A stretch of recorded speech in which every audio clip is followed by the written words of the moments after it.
bonjour à toutes et à tous. Merci de nous joindre. Dans la continuité de webinaire organisé par le CSMS, nous vous souhaitons la bienvenue à ce webinaire dédié aux géostructures énergétiques.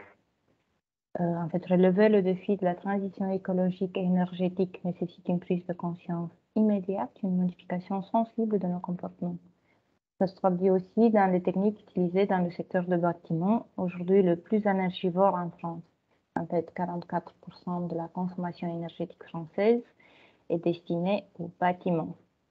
Étonnamment, ça c'est plus que le transport, qui prend à peu près 31%. L'objectif de ce webinaire est donc de vous présenter une alternative économique et écologique pour le chauffage et la climatisation des bâtiments. Nous allons assister pendant 1h30 aux présentations des 4 intervenants. Tout d'abord, Hussein Emre, professeur à l'Université de Lille, va nous parler des enjeux des géostructures thermiques. Ensuite, Julien Albert, ingénieur géotechnicien chez Terrasol, et Jean-Baptiste Bernard, le gérant de l'entreprise Ecom Entreprendre, vont vous montrer des retours d'expérience sur le long terme des biogéothermiques. Et pour finir, Ali Dona, maître de conférence à l'Université Grenoble-Alpes, va vous montrer des ouvrages plus complexes. Vous pouvez échanger avec eux à la fin des présentations via le chat. Maintenant, on vous invite à couper vos micros et d'éteindre vos caméras afin d'assurer une bonne qualité de la transmission. Hussein, je te donne la parole. Je te remercie, Roxana. Alors, le temps de mettre le partage en route. Je tenais à remercier donc Jean et Roxana pour cette initiative. Alors, donc là, vous voyez bien ma présentation ou pas? Oui. Oui, en plein écran? Oui. Parfait, parfait. Donc, je vais effectivement, donc, comme l'a dit Roxana, donc, introduire ce webinaire par une présentation des principes et enjeux liés aux géostructures thermiques. Donc, ma présentation, je vais la dérouler donc, selon le plan là, que je vous présente ici. Donc, commencer déjà dans un premier temps à rappeler le principe de ces géostructures thermiques. Évoquer ensuite les enjeux, on va dire les enjeux d'un point de vue scientifique, hein, ce qui nous anime, nous, d'un point du côté scientifique et dans le monde académique, pour mieux maîtriser cette nouvelle technologie, tant sur le point de vue de la performance énergétique, les échanges thermiques, hein, pour ainsi dire, mais également sur la réponse mécanique et pour mieux comprendre et donc mieux appréhender et permettre ainsi un meilleur développement de cette technique. Et puis pour finir, très brièvement, je vous présenterai les actions que l'on a déjà menées ces 10-12 dernières années sur cette technologie-là et qu'est-ce qu'on est encore en train de faire et qu'est-ce que l'on compte faire dans un futur très proche. Alors, je vais commencer donc par le principe des géostructures thermiques. Donc, rappelez déjà très brièvement hein, que le principe de la géothermie, c'est en fait échanger de la température avec le sol et bénéficier du fait que la température dans nos sols, enfin dans la majorité des pays qui nous concernent, dans des conditions climatiques et océaniques telles que l'on connaît, ont une température qui est constante à partir d'une certaine profondeur. Et c'est ce point-là qui permet donc un échange thermique continu. Et donc, partant de ce constat-là, il y a eu un certain nombre de types d'énergie géothermique qui se sont développés. Les premières que l'on connaît sont les systèmes, ce qu'on appelle les systèmes à boucle ouverte, qui ont un rendement qui est relativement intéressant, hein, mais un impact environnemental qui est quand même relativement conséquent. Se sont ensuite développés les systèmes à boucle fermée, hein, qui vont présenter des risques environnementaux et techniques moins importants que les précédentes, mais qui nécessitent bien évidemment à chaque fois de mettre en place un système en complément du bâtiment ou de l'infrastructure qui est en cours de construction.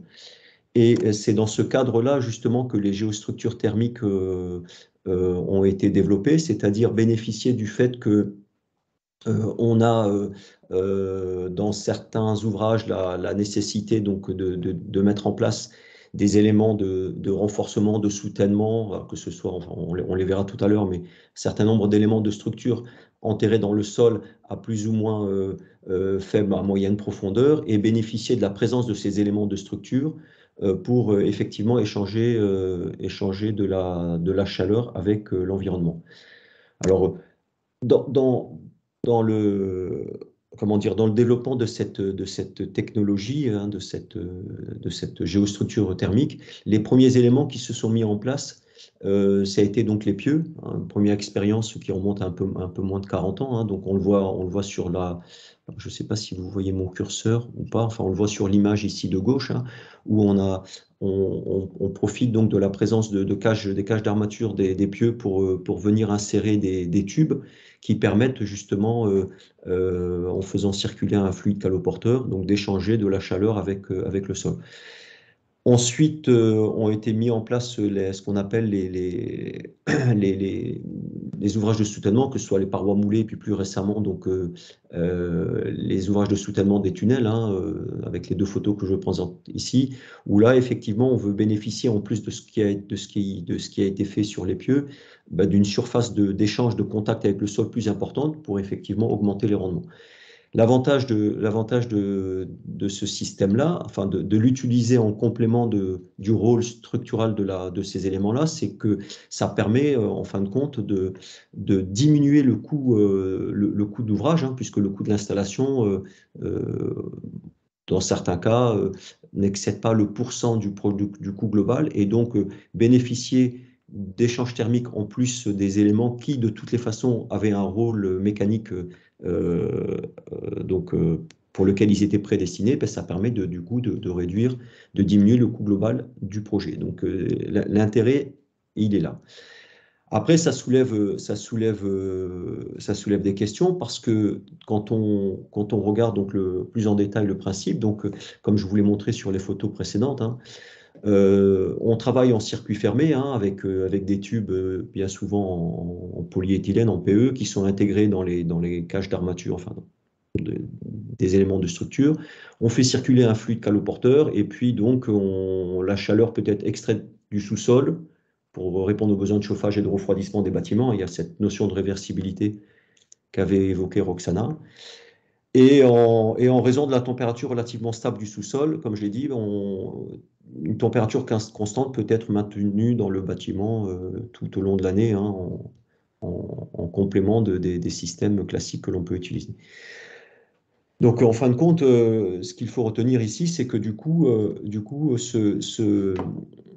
ces géostructures thermiques ont bien un double rôle, hein, donc à la fois mécanique, puisqu'ils sont initialement destinés à assurer le soutènement ou la portance des ouvrages, des infrastructures en cours de construction, mais il y a aussi le rôle thermique qui vient se rajouter, et puisqu'on utilise le sol comme source de chaleur.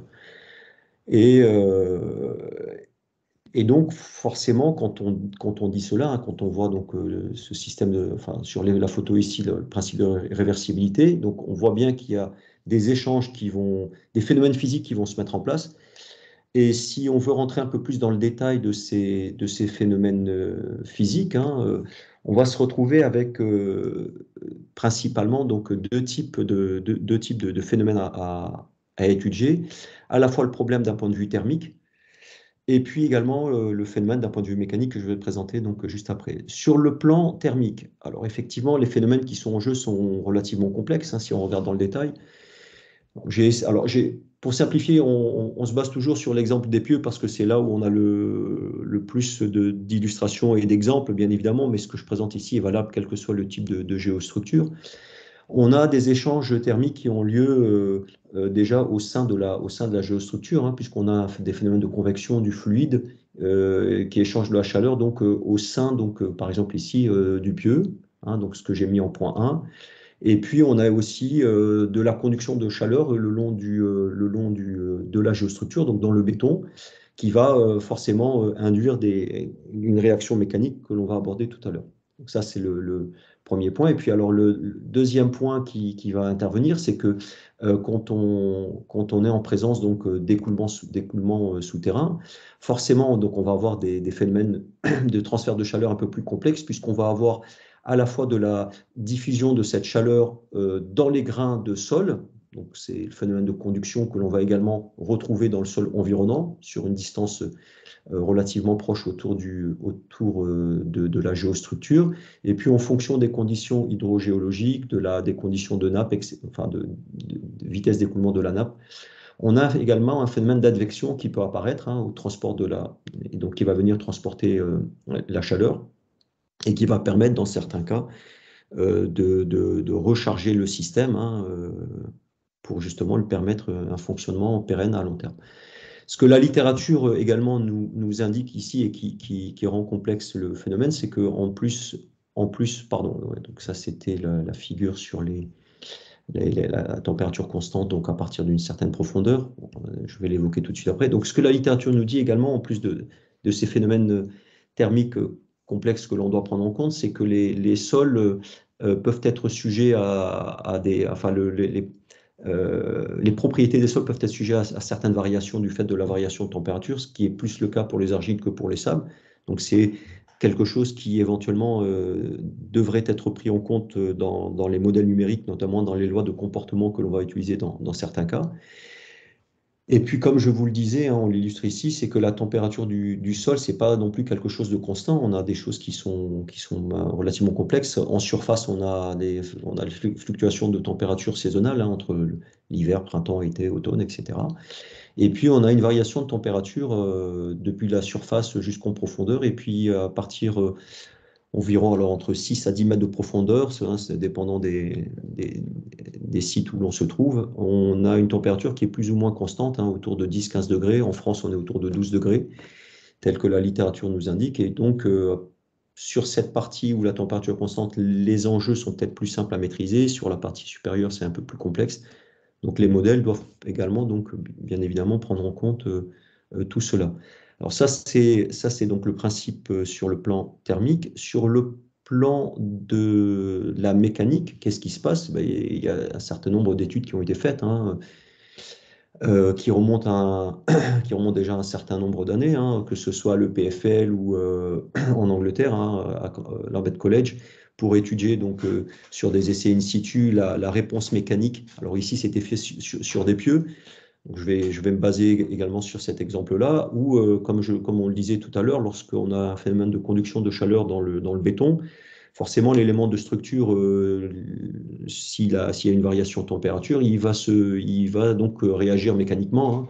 Donc l'approche basique, vous voyez, c'est de dire, quand on connaît le coefficient de dilatation thermique du béton, si j'ai pris ici un exemple d'un pieu de 10 mètres de long, de mémoire, de millimètres, c'est ça, 10 mètres de long, j'ai fait un échange thermique de plus ou moins 15 degrés, et donc vous voyez que l'approche basique consisterait à dire que l'élément de structure peut se dilater de plus ou moins 2 millimètres selon qu'il se contracte ou qu'il se dilate, selon que l'on soit en mode hiver, où il va se contracter, et forcément donc avec une réaction supplémentaire aux efforts mécanique pour lequel il était prédestiné, ou en mode été, donc avec une variation à la fois sur le déplacement, l'effort normal et le frottement latéral.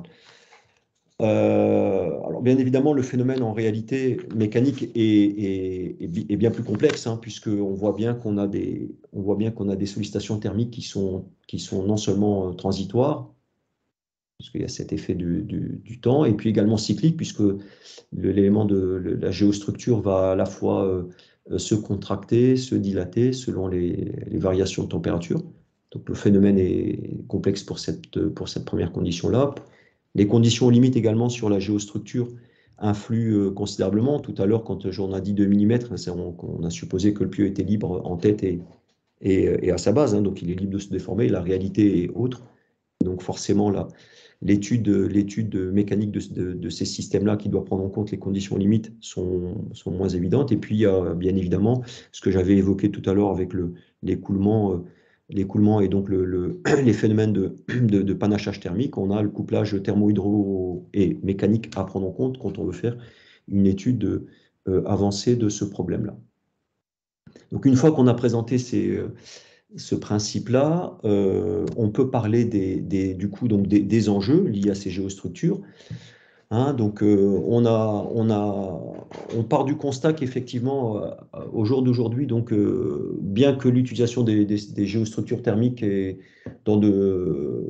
existe dans de nombreux pays, on a un certain nombre de projets qui se retrouvent donc limités en raison du manque de procédures et des règles de dimensionnement que l'on a donc notamment en France. L'IA, c'est lié justement à ces couplages thermomécaniques. Et donc, pour cette raison, bien évidemment, les maîtres d'ouvrage et puis plus généralement les acteurs qui interviennent dans les phases de conception des ouvrages dans lesquels on peut implémenter des géostructures thermiques rencontrent plusieurs problèmes et cela donc forcément explique le faible développement de cette technologie, notamment en France. Donc si on veut mieux appréhender, enfin si on veut mieux répondre à cet enjeu-là, il faut que l'on puisse travailler sur le développement de procédures, d'outils de calcul pour l'évaluation de la durabilité ou de la pérennité thermique, ce que j'appelle ici la performance énergétique du système, et également, bien évidemment, de la réponse mécanique de ces géostructures thermiques. Donc on a deux enjeux donc à traiter que je vais essayer donc d'aborder avec vous.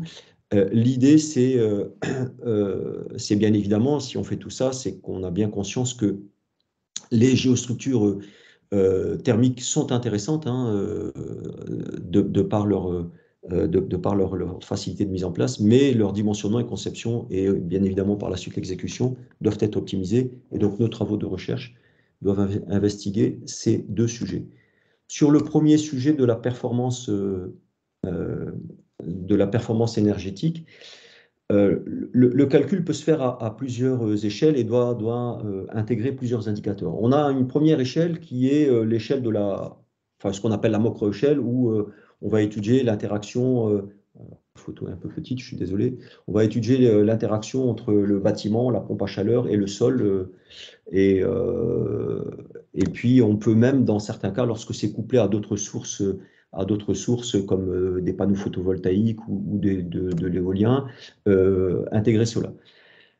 Ça, c'est une première approche que l'on peut prendre en compte. Une deuxième approche consisterait donc à traiter dans le détail les transferts de chaleur dans la géostructure elle-même.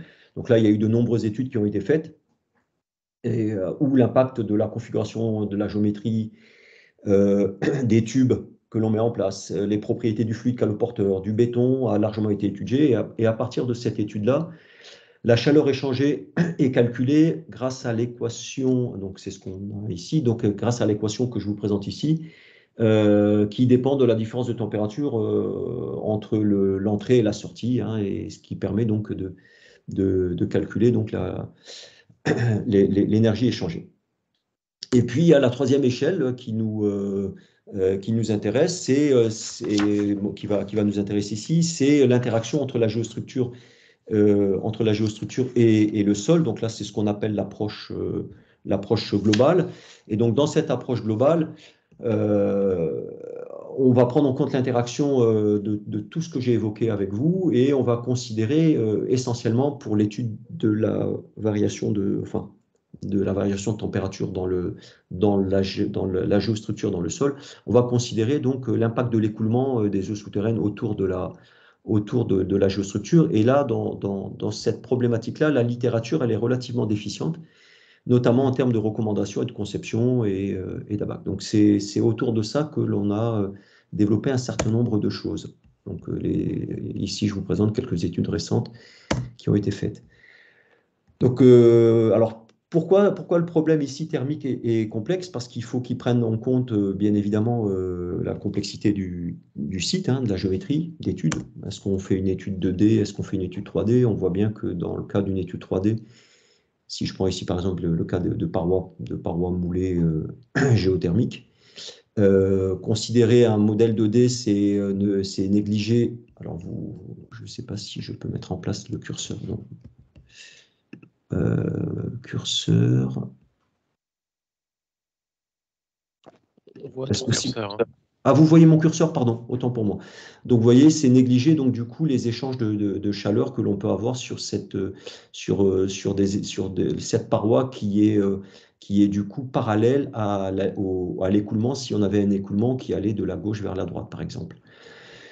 Donc l'effet de la géométrie est un premier élément complexe. Les propriétés thermiques du sol également sont pas évidentes à prendre en compte, hein. Vous voyez que quand on a une géologie qui est relativement complexe, on a plusieurs méthodes pour déterminer les propriétés thermiques du sol, que ce soit des tests de réponse thermique pour déterminer le coefficient donc, de conductivité thermique, les tests en laboratoire, où on peut déterminer la capacité calorifique, donc C et lambda, en tenant compte, enfin, avec la difficulté liée à l'hétérogénéité des échantillons. On a des méthodes par diffraction rayon X, des méthodes par corrélation, enfin, des approches empiriques qui sont fiables dans des domaines, enfin, dans des études bien précises. Donc, c'est également quelque chose de relativement complexe. On a les conditions limites hydrauliques également qui sont à prendre en compte, les sollicitations thermiques et puis également les effets cycliques. Donc, lorsqu'on intègre tout ça,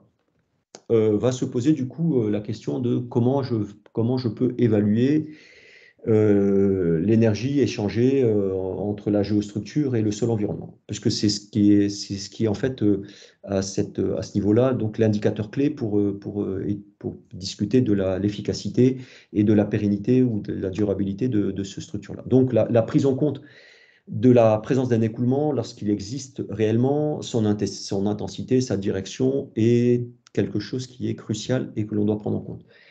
Donc du coup, deux questions principales vont se poser, c'est comment donc lorsqu'on a la présence d'un écoulement hydraulique, comment je peux séparer les phénomènes de conduction et d'advection, quelque chose qui n'est pas forcément évident, et puis par la suite, comment modéliser la demande énergétique ou les besoins énergétiques que je peux avoir. Donc là, j'ai quelques photos qui présentent donc à la fois un exemple où on a l'écoulement donc qui a été modélisé et le profil de température qui en découle. Et donc sur ce point-là, donc il y a deux questions qui vont se poser, c'est comment séparer donc la conduction de l'advection et également comment modéliser les besoins énergétiques. Quel type de simulation je fais, est-ce qu'on puissance, température, etc. Sachant que, et pour prendre en compte les besoins les besoins donc énergétiques, sachant que ces besoins, vous voyez, sont pas constants dans le temps, comme le montre la figure ici. Donc on a pris le parti donc de travailler à partir de, si je reprends l'équation de la conservation de la chaleur, donc qui comporte 4 termes, hein. Le premier terme c'est l'effet transitoire de la température. Le deuxième terme, donc ici, est relatif à la conduction de la chaleur. Le troisième terme, l'advection. Et le quatrième terme donc, représente les sources et les sources de dissipation de la chaleur. Donc on peut considérer deux approches. L'approche simplifiée, c'est de calculer directement à partir des résultats thermiques, donc à partir des températures. Donc on peut calculer directement les puissances donc, échangées par conduction et par convection.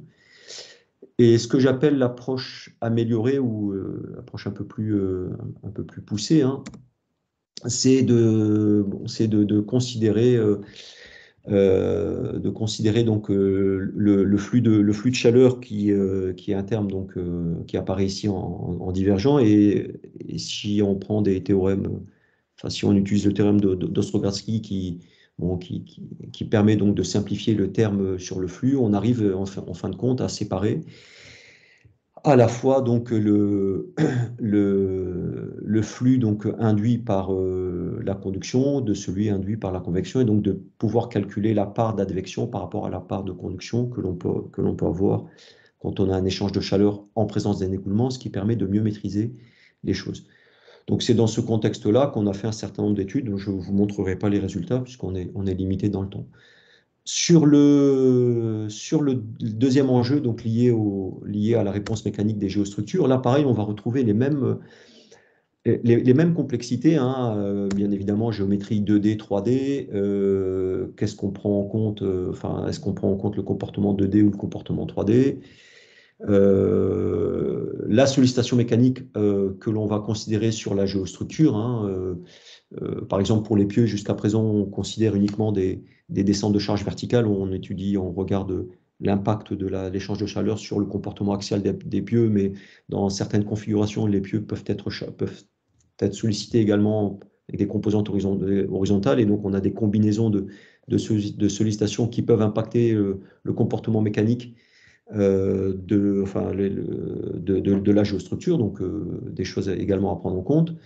Je reviendrai sur cette figure-là plus tard en conclusion. Et puis, bien évidemment, toute la complexité liée à la prise en compte de la sollicitation thermique dans le calcul mécanique, où on a à la fois les effets cycliques à prendre en compte, les conditions aux limites en tête, principalement des géostructures, et puis, bien évidemment, la prise en compte de lois de comportement des sols et des interfaces, puisque principalement les enjeux vont se situer à l'interface entre la géostructure et le sol environnant.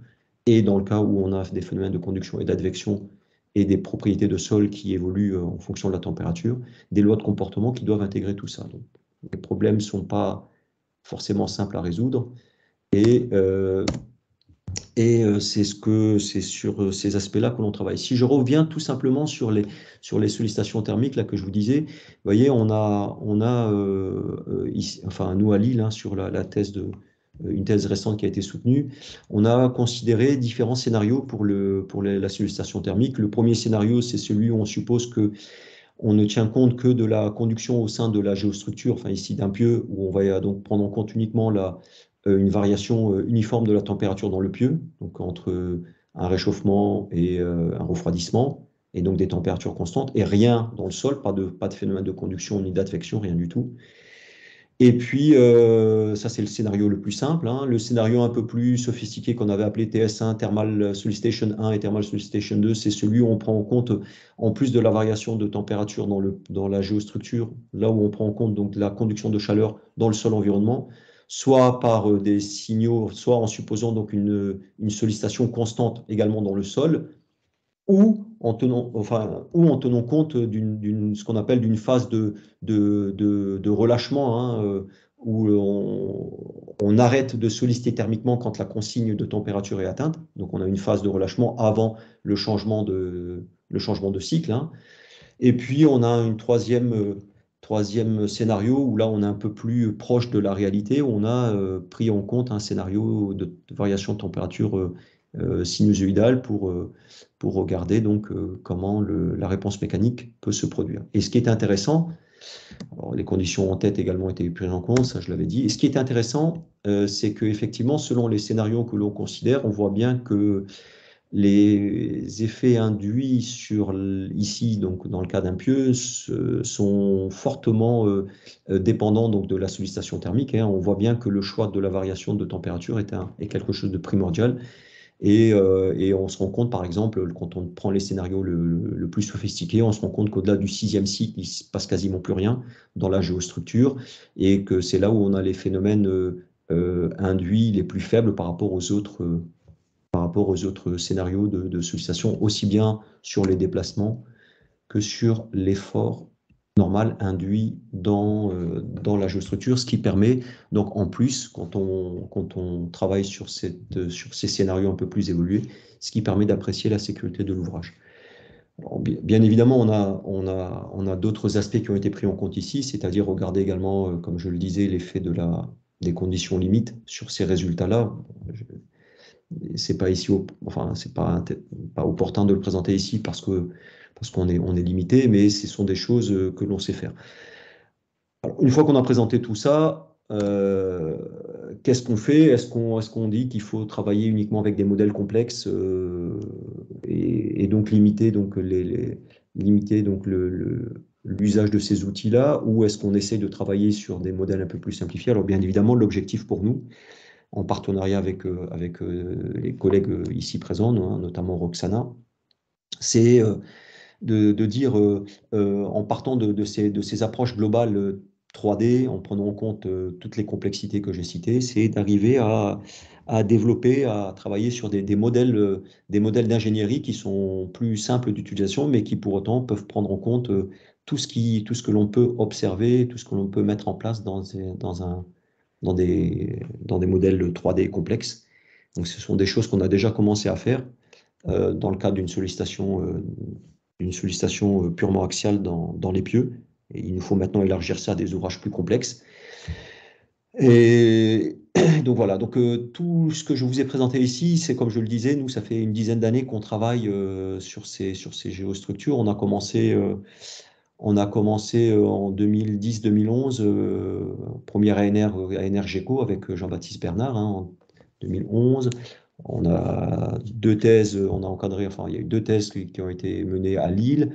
En 2014, en parallèle, on a eu un Action Cost, un projet européen, enfin un projet européen qui s'est mis en place, qui a permis effectivement en plus de partager toutes les connaissances liées enfin, autour de ces ouvrages géothermiques avec de mémoire 26 pays européens, si je ne me trompe pas.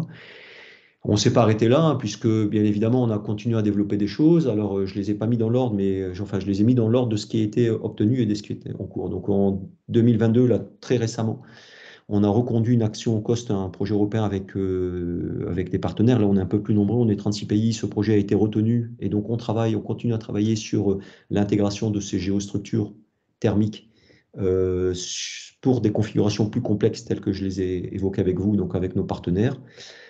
On a démarré l'année dernière et c'est encore en cours de validation au ministère par une étude d'opportunité pour le montage d'un projet national qu'on a appelé Prométhée. Jean en parlera peut-être tout à l'heure. Et puis on a également déposé un projet ANR très récemment qui a comment dire, passé les deux premiers stades. Il nous reste dernière étape avant validation définitive. Donc un projet ANR recoupe avec les partenaires principalement ici présents aujourd'hui. Donc voilà, je pense que j'ai tenu le timing, je dois être à 20 minutes pile. Et donc je vous remercie pour votre attention. Merci beaucoup, Céline. Merci pour ta présentation. Et maintenant, je donne la parole à Julien Albert. Julien. Tout à fait. Bonjour, j'ai partagé mon écran. Est-ce que vous pouvez tous bien le voir? Oui, Oui. c'est parfait, Julien. Très bien. Et effectivement, cette deuxième présentation sera dédiée à un retour d'expérience sur un chantier de géothermique. Et l'exemple qui a été retenu pour ce matin, c'est un bâtiment R+2 à Gonesse. Et j'assurerai cette présentation conjointement avec Jean-Baptiste Bernard, gérant de l'entreprise Ecom.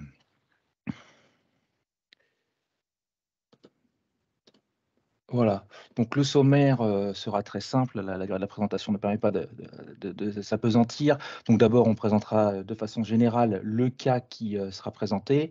Et puis dans une deuxième partie, nous nous attarderons sur les problématiques thermiques associées à cet exemple.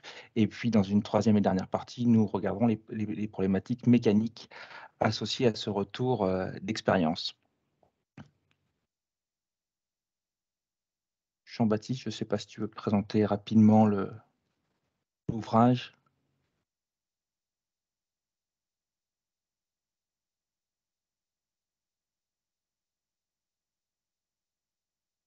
Bon, sinon, je prends la main et je la rends un peu plus tard. Excusez-moi. Donc, effectivement, là, l'ouvrage sur lequel on va baser notre retour d'expérience, c'est un bâtiment d'habitation R+2 qui est situé à Gonesse. Là, on a une vue du chantier et du bâtiment qui est terminé. Et donc, ce bâtiment, enfin, il y avait une opération qui comprenait deux bâtiments, mais le bâtiment qu'on va étudier comprenait 41, enfin, les deux bâtiments comprennent 41 appartements. Il y a une surface totale qui atteint 3000 m². L'idée était d'avoir un immeuble passif et la géothermie, les pieux géothermiques étaient utilisés pour satisfaire les besoins en chaud avec une demande de pic et une demande globale sur l'année qui est précisée. Et ce bâtiment est fondé sur des pieux réalisés à la Terrière Creuse. Nous y reviendrons, mais des pieux à la Terrière Creuse qui présentent une longueur de 12 mètres avec un diamètre compris entre 500 et 600 mm. Et juste la slide suivante pour montrer un peu le contexte géotechnique, mais pour montrer aussi la nature des reconnaissances qui seront disponibles sur ce genre d'opération classique, où l'idée, ce n'est pas forcément d'avoir des reconnaissances spécifiques pour tenir compte de la problématique géothermique des pieux qui sont projetés.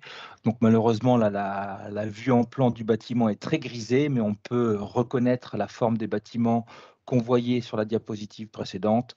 Et donc, ça permet d'avoir une vision globale du modèle géotechnique avec principalement, étant donné la longueur des pieux de 12 mètres, des alluvions modernes qui reposent sur les sables de Beauchamp avec des compacités notamment qui sont reprises ici, donc des alluvions modernes avec des faibles compacités et puis des sables de Beauchamp un peu plus compacts avec les caractéristiques pressiométriques qui sont reportées ici. Je laisse la parole pour la partie suivante à Jean-Baptiste. Oui, bonjour à tous. Donc, je vais vous parler donc plus spécifiquement de la partie thermique de dimensionnement du dispositif. Donc, sur la partie dimensionnement thermique, la première étape qui a été réalisée sur ce projet, c'est de réaliser un test de réponse thermique, comme ça avait été évoqué tout à l'heure. On voit ici la forme des deux bâtiments sur le site. Et donc, il y a une sonde test qui a été réalisée. Donc, on appelle ça, nous, plutôt d'ailleurs une carotte, parce qu'on est plus proche de la taille d'un pieu que d'une sonde type géothermie. Et sur cette carotte, on est venu donc mettre la machine que vous voyez à gauche, et on a injecté de la chaleur dans le sol pendant environ 3 jours, ce qui permet de récupérer en fait les informations de la capacité du sol à emmagasiner l'énergie et par effet inverse à la restituer. Et à partir de là, avec un certain nombre de calculs, on obtient donc la conductivité thermique du sol. Et ici, vous voyez sur ce projet qu'on a une conductivité de 1,71 watts par mètre Kelvin. Donc, à partir de cette donnée-là, on va rentrer ça dans les outils de modélisation pour déterminer si effectivement quel est le nombre de pieux à équiper pour apporter à la fois la puissance qui est nécessaire et l'énergie en kilowattheure qui est nécessaire pour chauffer le bâtiment. Donc, ce bâtiment avait la particularité d'être extrêmement performant puisqu'il est de niveau passif. Donc, pour ceux qui ne connaissent pas peut-être le passif, donc c'est un référentiel allemand qui permet de construire des bâtiments extrêmement performants avec des consommations d'énergie très faibles. Ce qui fait que sur ce projet, comme on le voit sur la slide suivante, on n'a pas eu besoin d'équiper tous les pieux de fondation pour couvrir les besoins du bâtiment. Donc, ce qui est assez remarquable. Et donc là, vous voyez en rouge la zone qui a été équipée. Donc, il y a eu 63 pieux à 12 mètres qui ont été équipés pour couvrir les besoins. Et toute la zone que vous voyez en haut n'a pas été équipée en fait, de pieux géothermiques. Donc, c'est assez intéressant parce qu'on voit que, notamment avec la RE 2020 qui est arrivée à partir du 1er janvier, les performances des enveloppes de bâtiments sont de plus en plus intéressantes. Et donc, la capacité des pieux géothermiques à couvrir l'intégralité des besoins d'un bâtiment augmente significativement. Donc, ce qui fait qu'on va pouvoir maintenant couvrir tout ou partie, mais en tout cas plus proche de tout que de partie, les besoins des bâtiments. Voilà pour la partie thermique. J'en profite aussi peut-être pour rapidement évoquer la mise en œuvre, avant de redonner la main à Julien sur les aspects plutôt mécaniques. Donc vous voyez en fait des traits rouges sur ce schéma, et ces traits rouges représentent en fait tout le cheminement des tubes à partir des pieux géothermiques vers le futur local technique, qui est le point de convergence entre les traits que vous avez à droite et ceux à gauche. Et donc les tubes sont mis en attente pendant la phase de travaux. Et à la fin du chantier, donc les collecteurs sont mis en place et la pompe à chaleur est reliée sur le dispositif. Voilà, je te redonne la main, Julien. Merci Jean-Baptiste. Ça me permet de passer à la partie suivante qui sera la plus importante là, et qui détaillera des problématiques mécaniques. Et dans l'exposé d'aujourd'hui, cette partie sera traitée en 4 étapes. Les 2 premières étapes en fait sont communes à tous les projets qu'on peut avoir avec des structures géotechniques et en particulier des pieux géothermiques. Et ce qui est important, c'est d'avoir d'abord une étape de prévision du comportement de ces géostructures qui vont avoir un comportement qui va différer par rapport, on va dire, par exemple, des pieux standards qui ne seraient pas géothermiques, puisque les variations de température imposées par le système géothermique vont générer des modifications du comportement. Et associé à ça, une deuxième étape également systématique qui va être comment prendre en compte ce comportement différent dans les justifications des structures. L'intérêt dans le cadre du chantier que nous vous présentons aujourd'hui, c'est que par ailleurs, une instrumentation a été mis en place dans le cadre du projet de recherche supporté par l'ANR qui s'appelait GECO, là, qui a démarré en 2011 et que Hussein Meroueh a pu présenter préalablement. Et nous montrerons effectivement quels sont les résultats de cette instrumentation pour finir dans une dernière sous-partie 3D, comparer les résultats d'instrumentation au calcul et en tirer quelques conclusions. Voilà, donc effectivement, quand on s'intéresse à la prévision du comportement, du fait du fonctionnement géothermique, on va avoir des variations de température qui vont être imposées, un refroidissement en hiver, puisqu'on va faire circuler un fluide qui va être réchauffé par le sol et en contrepartie qui va refroidir le pieu, et puis pour des applications qui le justifieraient, un réchauffement en été. Aujourd'hui, dans le cadre du chantier que nous vous présentons, les pieux sont utilisés uniquement pour les besoins en chaud, donc on ne regardera que la partie bleue, que la partie de refroidissement en hiver. Et par rapport à ça, différentes questions se posent, déjà soulevées par Hussein Meroueh tout à l'heure. Est-ce qu'on a une variation des propriétés mécaniques des matériaux? Et par ailleurs, que vont générer la contraction et la dilatation des matériaux constitutifs de la géostructure, contraction et dilatation qui sont générées par la modification de température imposée, qui sont thermiques. Et ces différents sujets vont conduire à des déformations additionnelles, une potentielle modification de la résistance et également une modification des efforts et, dans le cas des pieux géothermiques, une modification des efforts normaux. Voilà. Et donc, la première partie, c'est la prévision du comportement en appliquant ceci aux pieux géothermiques. Et dans le cadre du présent chantier, ce qui a été retenu, c'est pour apprécier le comportement du pieu, c'est une méthode aux courbes de transfert, c'est-à-dire que c'est une simple modélisation 1D du comportement vertical du pieu. Et donc, on va représenter le pieu et la réaction du sol par des ressorts de part et d'autre qui vont représenter la mobilisation plus ou moins importante du frottement latéral, la mobilisation du terme de pointe. Et donc là, on s'inspire des règles de calcul classiques pour évaluer, pour regarder le comportement vertical des fondations profondes et en particulier évaluer le tassement des fondations profondes. La seule particularité, c'est qu'on va introduire là-dedans des déformations d'origine thermique. Et donc, la façon de procéder, c'est de décomposer la déformation en une déformation élastique qu'on a l'habitude de traiter et d'y rajouter une déformation d'origine thermique. Et cette déformation d'origine thermique, elle va être liée à la variation de température. Si on connaît le coefficient de dilatation thermique et la variation de température, on va pouvoir déterminer cette déformation d'origine thermique.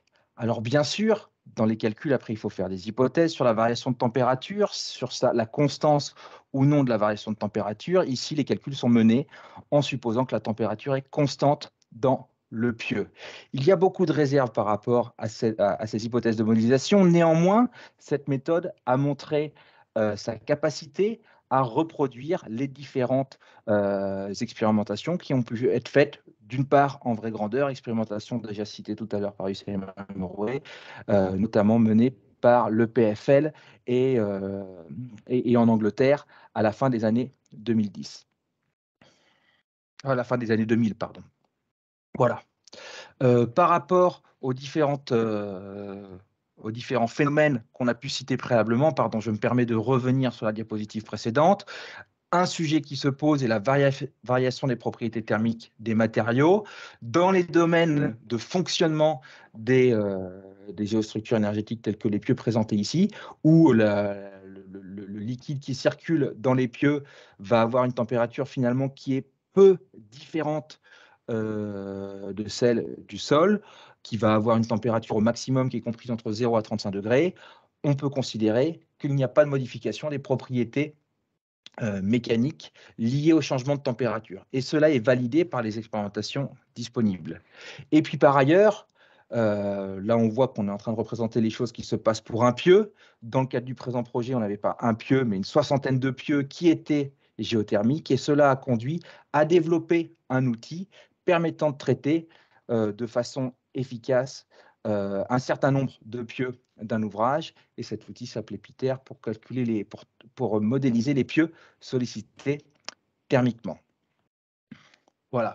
Et donc, grâce à cet outil, on va pouvoir accéder au comportement, à prévoir le comportement des pieux géothermiques. Et donc, notamment, si on reprend les gros sujets préalablement cités, on va pouvoir accéder au tassement des pieux avec la profondeur, mais en particulier au tassement des pieux en tête. Et donc là, ce qu'il faut imaginer, si on prend le premier graphique qui est présenté ici, c'est que si on regarde le comportement d'un pieu classique en vert, un pieu standard, on va dire, qui serait juste soumis à une sollicitation mécanique en tête.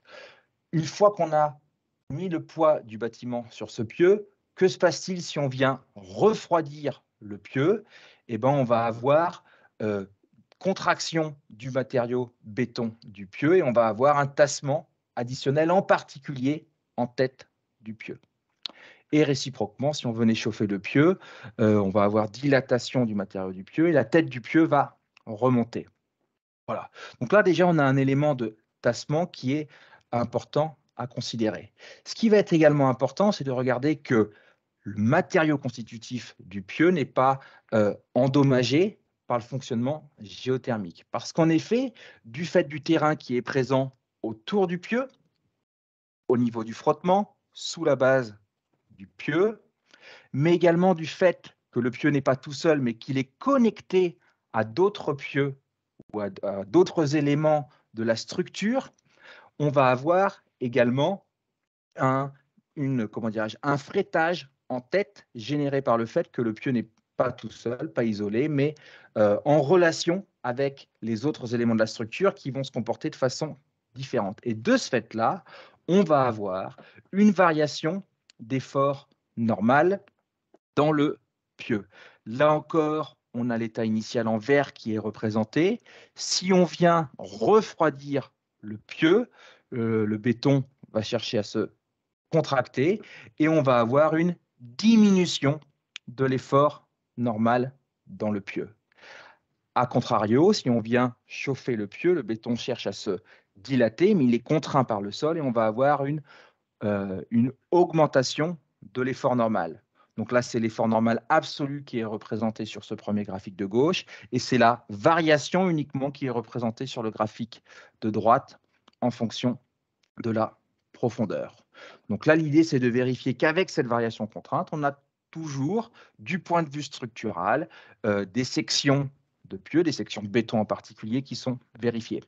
Et puis après, il y a d'autres sujets qui viennent s'additionner à ça. Le fait que quand on va venir dilater ou contracter le pieu, on va venir mobiliser une fraction différente de la résistance du sol. Et il y a des questions qui se posent en termes de maintien de la portance.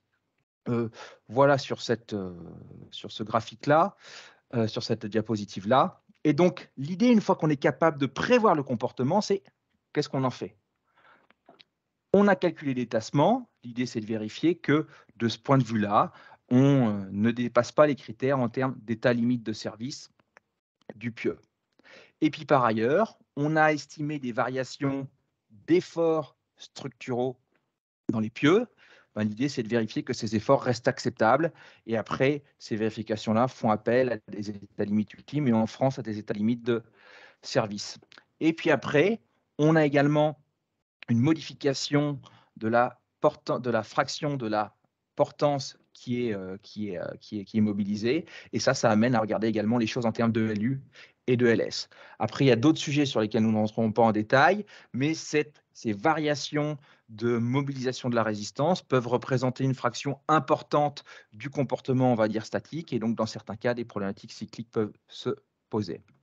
Voilà. Alors, maintenant, l'intérêt du présent retour d'expérience, c'est que dans le cadre de l'Energeco, on a pu mettre en place une certaine instrumentation, et en particulier une instrumentation mécanique.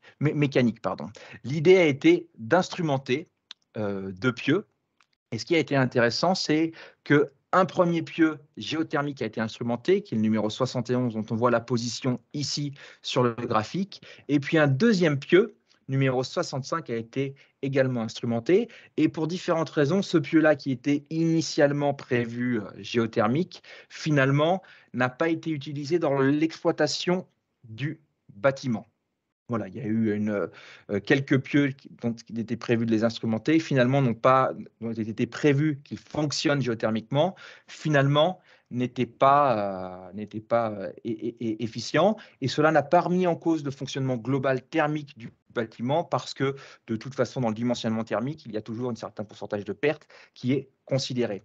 L'intérêt, par contre, qu'il y avait, c'est que du point de vue de l'instrumentation, ça a permis de comparer un pieu géothermique et un pieu non géothermique relativement proches les uns des autres.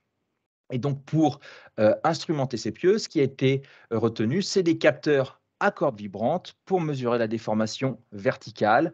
Donc là, on voit un capteur de cordes vibrantes là, qui est solidarisé sur la cage d'armature des terrières creuses et qui a ensuite été noyé dans le béton. Et ces cordes vibrantes, pardon, il y a un peu d'anglais, mais elles ont été positionnées de la façon suivante, à différentes profondeurs, dans le pieu 71 et également à différentes profondeurs dans le pieu numéro 65. Voilà. Et ces éléments-là ont permis de faire des mesures. Et donc, les pieux ont été exécutés en avril 2012. La fin de la construction du bâtiment est intervenue au printemps 2014. Tout ça s'étend sur des durées assez importantes. Et la première utilisation de la géothermie est intervenue à l'hiver 2014-2015. Donc effectivement, quand on regarde les capteurs à cordes vibrantes, ceux-ci vont permettre de mesurer la déformation, mais également pour pouvoir corriger et compenser les mesures elles-mêmes, il y a une mesure de la température qui est également réalisée. Et ça va permettre d'avoir accès aux variations de température dans le pieu en fonction de la date. L'axe des abscisses ici s'applique également pour le graphique supérieur. Et donc là, on voit effectivement la diminution de la température dans le pieu 71 géothermique qui effectivement va s'étaler dans le temps au niveau de l'hiver 2014-2015, tandis que la température dans le pieu non géothermique, cette fois-ci c'est la courbe jaune, reste relativement constante. Et ça va permettre, et les cordes vibrantes vont également permettre d'avoir accès à la déformation et notamment la déformation élastique qui va permettre ensuite d'être transformée en contrainte, variation de contrainte dans le pieu. Je ne rentre pas forcément dans les détails sur cette diapositive-là parce que celle-ci est plus intéressante. Et ce qui va être intéressant ici, c'est qu'on va pouvoir accéder au comportement du pieu géothermique numéro 71. Il y a beaucoup de courbes, enfin il y a plusieurs courbes pardon, sur ce graphique-là. Donc en noir, on a la variation de température, diminution en hiver, et puis après l'hiver, on a la température qui réaugmente, et puis après la deuxième saison de chauffe, on a de nouveau la température qui diminue. Les courbes qui sont en couleur froide ici traduisent l'évolution de la déformation dans le pieu 71. Et en fait, on a une diminution de la contrainte liée au refroidissement du pieu 71. Et ce refroidissement, il va être différent selon la profondeur concernée, ce qui explique les trois courbes, violet proche de la surface, bleu et bleu foncé. Donc c'est cohérent avec ce qui a été prévu. On a un raccourcissement, des tassements additionnels, tassement additionnel du pieu 71 et également une diminution de l'effort normal avec la diminution de température. Ce qui est intéressant ici, c'est qu'en contrepartie, le pieu 65, qui n'est pas loin, qui n'est pas géothermique, voit quand même également des variations parce que ce pieu-là, il est connecté par la structure en tête, et notamment d'abord par les longrines qui vont relier les pieux, avec le pieu 71. Et donc, quand le pieu 71 va avoir un comportement généré par le comportement géothermique, le pieu 65 va également répondre, va également avoir un comportement qui va suivre cela, et ce qui est en lien avec les outils de prévision. Et donc, dans le pieu, comme le pieu 71 est déchargé, le pieu 65 va avoir une augmentation de l'effort appliqué en tête et va également avoir des tassements additionnels. Et c'est ce qu'on va retrouver dans le comportement, dans les mesures réalisées par les cordes vibrantes. Voilà. Peut-être Une remarque par rapport à ça. Alors, juste si on garde ici un ordre de grandeur, hein, ici on est en train de parler de quelques dizaines de micro-déformations. Ce qui est intéressant, c'est qu'il y a certaines périodes où le système géothermique ne fonctionne pas parce qu'on n'en a pas besoin. C'était par exemple le cas le 25 et 26 octobre 2014. Donc là, la pompe à chaleur était éteinte, la température dans les pieux était constante. Et donc, ce qui est intéressant, c'est de voir ce qui se passe cette fois-ci à l'échelle de la journée, à l'échelle de quelques heures.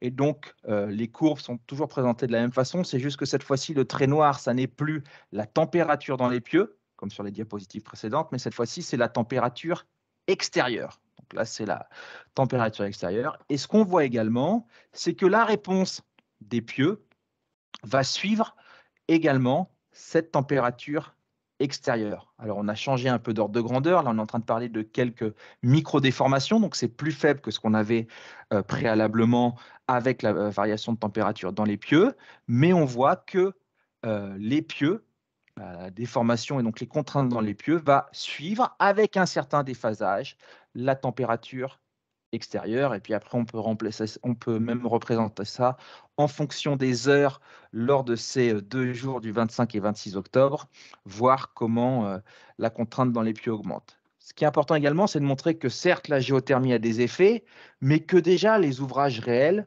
voient certains effets qu'on néglige dans les calculs, dans les justifications, dans la conception, mais qu'il est important d'en tenir compte. Et aussi dans toute l'analyse de l'instrumentation, il va falloir laisser de côté ce bruit de fond quelque part qui est là et qui va souligner également l'importance d'avoir suffisamment de mesures pour savoir dissocier les phénomènes. Voilà.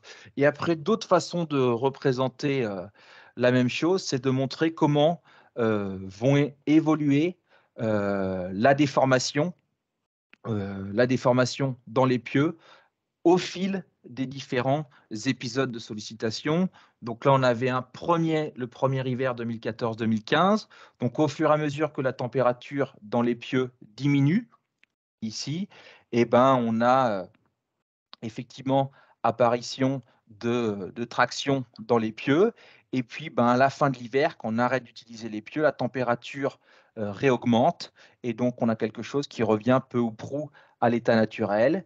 Et puis après, ben, au niveau de l'hiver suivant, on a la température qui diminue et qui fait de nouveau apparaître des contraintes de traction. Et cet exercice, on peut le faire à différents niveaux. Et c'est ce qui est représenté dans le deuxième graphique ici à droite, où les différentes couleurs représentent différents niveaux. Et donc, on peut avoir accès à la variation de déformation en fonction de la température pour les différents niveaux et les différents pieux, en gardant à l'esprit que ce ne sont pas que les pieux géothermiques qui sont concernés, mais tous les pieux qui ont un lien structural avec les pieux géothermiques dans la structure. Alors, sur les diapositives précédentes, je vous ai toujours présenté les résultats en termes de mesures, hein, et les cordes vibrantes mesurent d'abord des déformations. Ce qui est intéressant quand même, c'est de comparer tout ça aux prévisions de variations de contraintes. Et donc, c'est ce qui est fait ici sur ce graphique-là. Donc là, on voit la variation de contrainte verticale par degré. Donc ça, c'est la variation de température dans le pieu. Et on compare aux prévisions qui ont pu être faites. Et là, quand on regarde les prévisions, il y a un intervalle assez important qui est donné pour une bonne raison. La raison est que dans un certain nombre de calculs géotechniques, on va, pour faire les calculs souvent qui restent relativement simples, on va établir un modèle géotechnique sécuritaire. Et ce modèle géotechnique sécuritaire, il va être tout à fait pertinent pour prévoir, par exemple, la portance des terrains. Et comme notre modèle géotechnique est sécuritaire, on sait qu'on a une portance des terrains qui est estimée par le bas. Ça va être la même chose pour prévoir, par exemple, le tassement des pieux. Par contre, si on regarde maintenant ce qui se passe quand on va venir, comment dirais-je, de façon imposée, modifier la température des pieux, là, on rentre dans un problème différent, parce qu'en particulier, si on regarde la variation de contrainte, elle va être d'autant plus importante que le comportement des pieux est empêché par les terrains qui sont autour. Et ça veut dire que quand on veut regarder la variation d'effort dans les pieux, ben cette fois-ci, il ne faut pas retenir un modèle géotechnique qui est, comment dirais-je, qui est faible, où on sous-estime les caractéristiques de raideur, de résistance des terrains, mais au contraire, il faut être prudent du côté haut et avoir un modèle haut, un modèle géotechnique haut d'estimation des caractéristiques mécaniques des terrains. C'est pour ça que quand on fait cet exercice-là, qui est pas forcément courant, ça conduit de façon, comment dirais-je, honnête, à avoir un certain intervalle pour prévoir le comportement des pieux géothermiques. C'est pour ça qu'on retrouve cet intervalle assez important ici en rouge. Ce qu'on montre ici, c'est qu'en tout cas, la méthode de calcul qui avait été mise en œuvre a permis d'estimer de façon sécuritaire par le haut les variations de contraintes dans les pieux.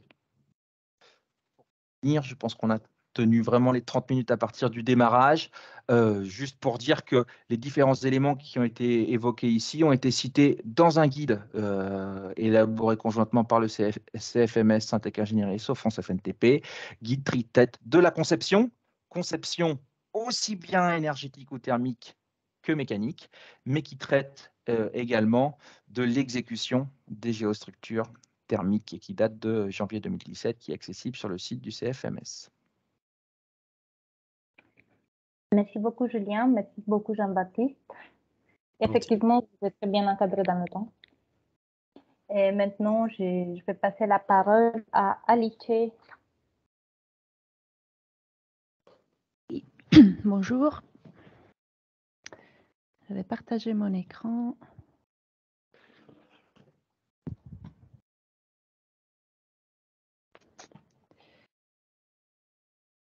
Est-ce que vous voyez bien mon écran? Oui. Ok, merci.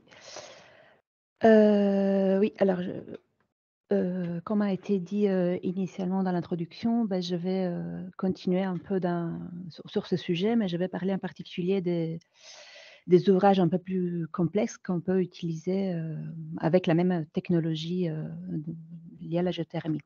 Donc, jusqu'à maintenant, pourquoi ça ne marche pas? Voilà. Ouais, on a entendu parler des puits énergétiques, donc je ne veux pas spécialement revenir sur ce sujet. Ça a été sûrement la première application de cette technologie, probablement parce que de par la géométrie, disons, ça ressemble beaucoup aux sondes géothermiques classiques. Mais de plus en plus, on se rend compte que n'importe quelle structure en contact avec le sol peut être idéalement utilisée comme échangeur de chaleur. On a déjà entendu parler, c'est Hussein qui a introduit tout à l'heure, les parois énergétiques ou les tunnels. Donc ici, on voit des exemples des photos, on aura l'occasion d'en voir d'autres, de ce type d'application. Donc l'idée, c'est d'imaginer nos villes réchauffées par ce type de technologie. Et si on imagine le sous-sol de nos villes, il y a effectivement différents types de géostructures qui sont présentes.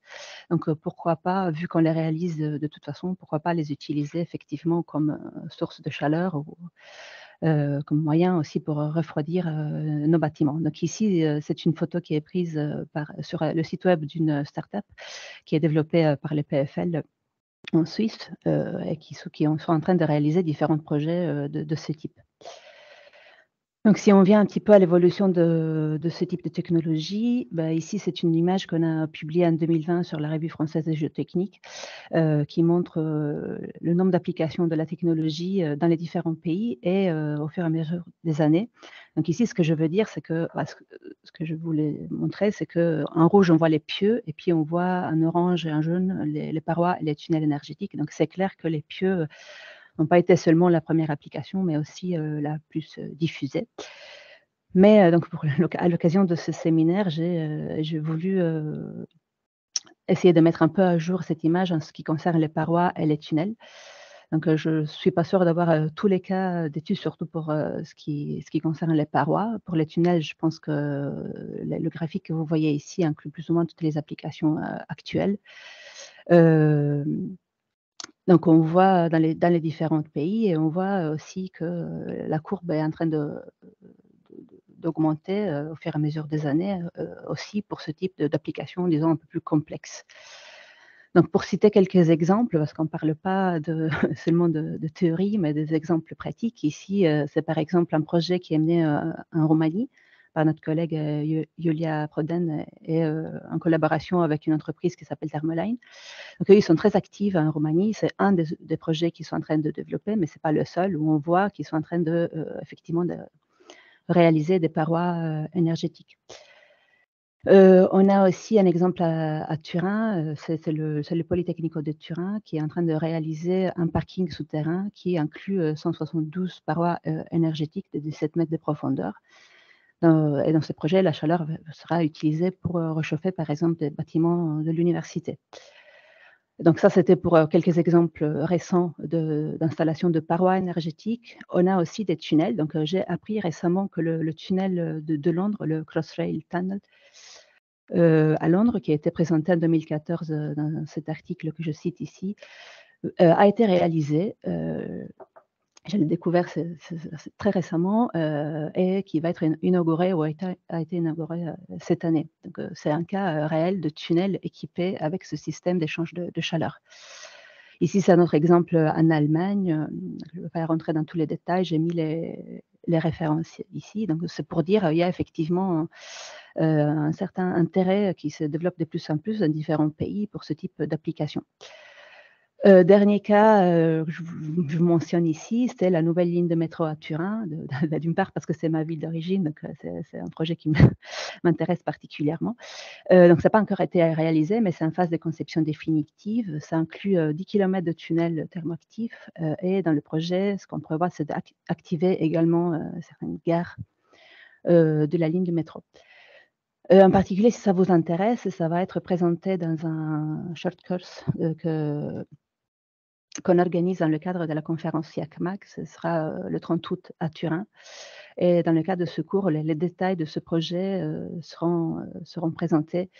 Donc, si ça vous intéresse, n'hésitez pas à vous inscrire. Et sinon, vous avez plus d'informations sur le site de la conférence. Donc, si on revient un peu à cette technologie, comme a déjà été dit par Hussein, il y a un avantage fondamental de ce type d'utiliser cette technologie dans les tunnels et dans les parois, ou en général dans les ouvrages plus complexes, c'est qu'on a un volume de sol qui interagit avec la structure et donc une surface d'échange thermique qui est nettement plus large que celle des pieux. Donc ça peut permettre, a priori, d'avoir une efficacité d'un point de vue thermique très intéressante.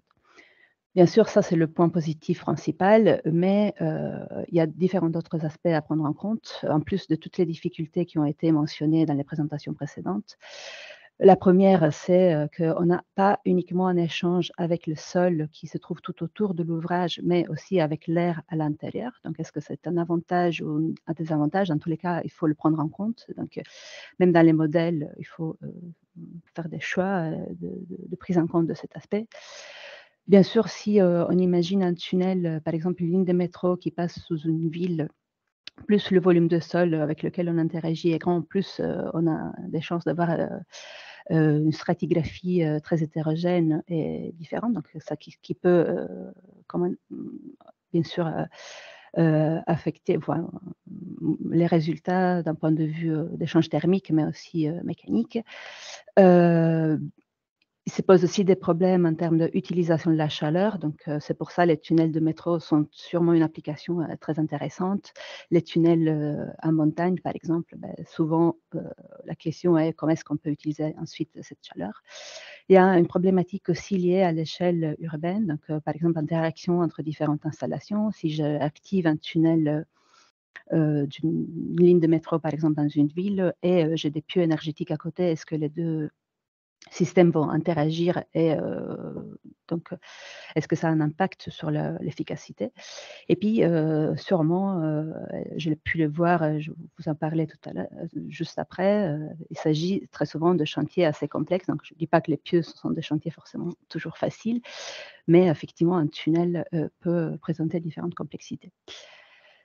Donc ça, c'était un peu pour introduire le sujet. Je vais parler en particulier, je vais diviser ma présentation en deux parties. La première est plutôt sur les tunnels énergétiques Et ici, je vais faire un retour d'expérience du site expérimental de Turin, dans lequel j'ai pu, c'est un projet dans lequel j'ai pu participer. Et puis, je vais passer aux parois énergétiques, je dirais plutôt parois édales énergétiques, et je vais présenter brièvement une application en France. Il s'agit de la gare d'une gare du métro de Rennes. Donc, alors pour les tunnels énergétiques, il existe différentes technologies possibles, disons, qui ont été testées et réalisées. Ici, vous avez les deux principales, donc excavation. Quand on a un tunnel qui est excavé par méthode classique, ce qui a été proposé dans la littérature et qui a été utilisé au moins dans ces 4 cas que j'indique ici, c'est ce qu'on appelle un géotextile énergétique. Donc l'idée, c'est d'englober le système de tuyaux, qui a été présenté c'est le même principe qui a été présenté pour les pieux, dans le géotextile qui constitue le système de renforcement du tunnel.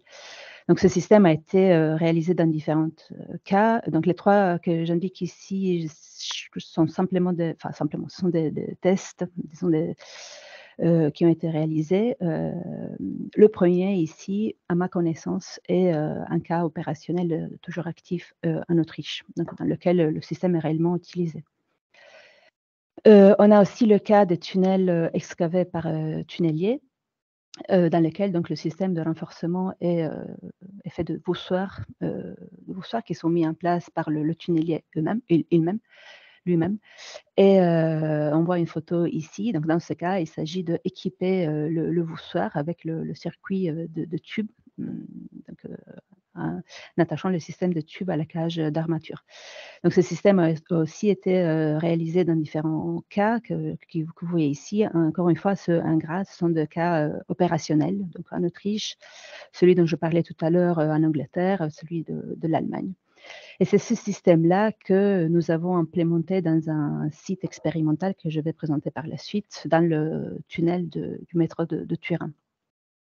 Il existe aussi des applications un petit peu différentes qui prévoient un système de change thermique qui est installé dans la chaussée, en fait, de différents tunnels. Et ici, il y a quelques exemples. Donc c'est légèrement différent, c'est pas le tunnel nécessairement pas le système de renforcement du tunnel qui est activé. Mais le principe est le même, donc d'échanger la chaleur avec le sol. Ça peut être pour refroidir et réchauffer des bâtiments à côté, ou éventuellement aussi pour aider les problèmes de verglas sur la route en montagne. Donc je vais focaliser surtout sur cette deuxième application. Je vais vous parler un peu du tunnel de Turin. Ici, c'est encore disons le schéma général, même si c'est celui qu'on a retenu pour le cas de Turin. Donc l'idée, quand on a un tunnel qui est excavé par tunnelier, c'est qu'on a des voussoirs. On peut appeler ça des voussoirs énergétiques. En général, il y en a 6 ou 7 par anneau de renforcement. Un anneau peut avoir une profondeur de 1,5 de mètres.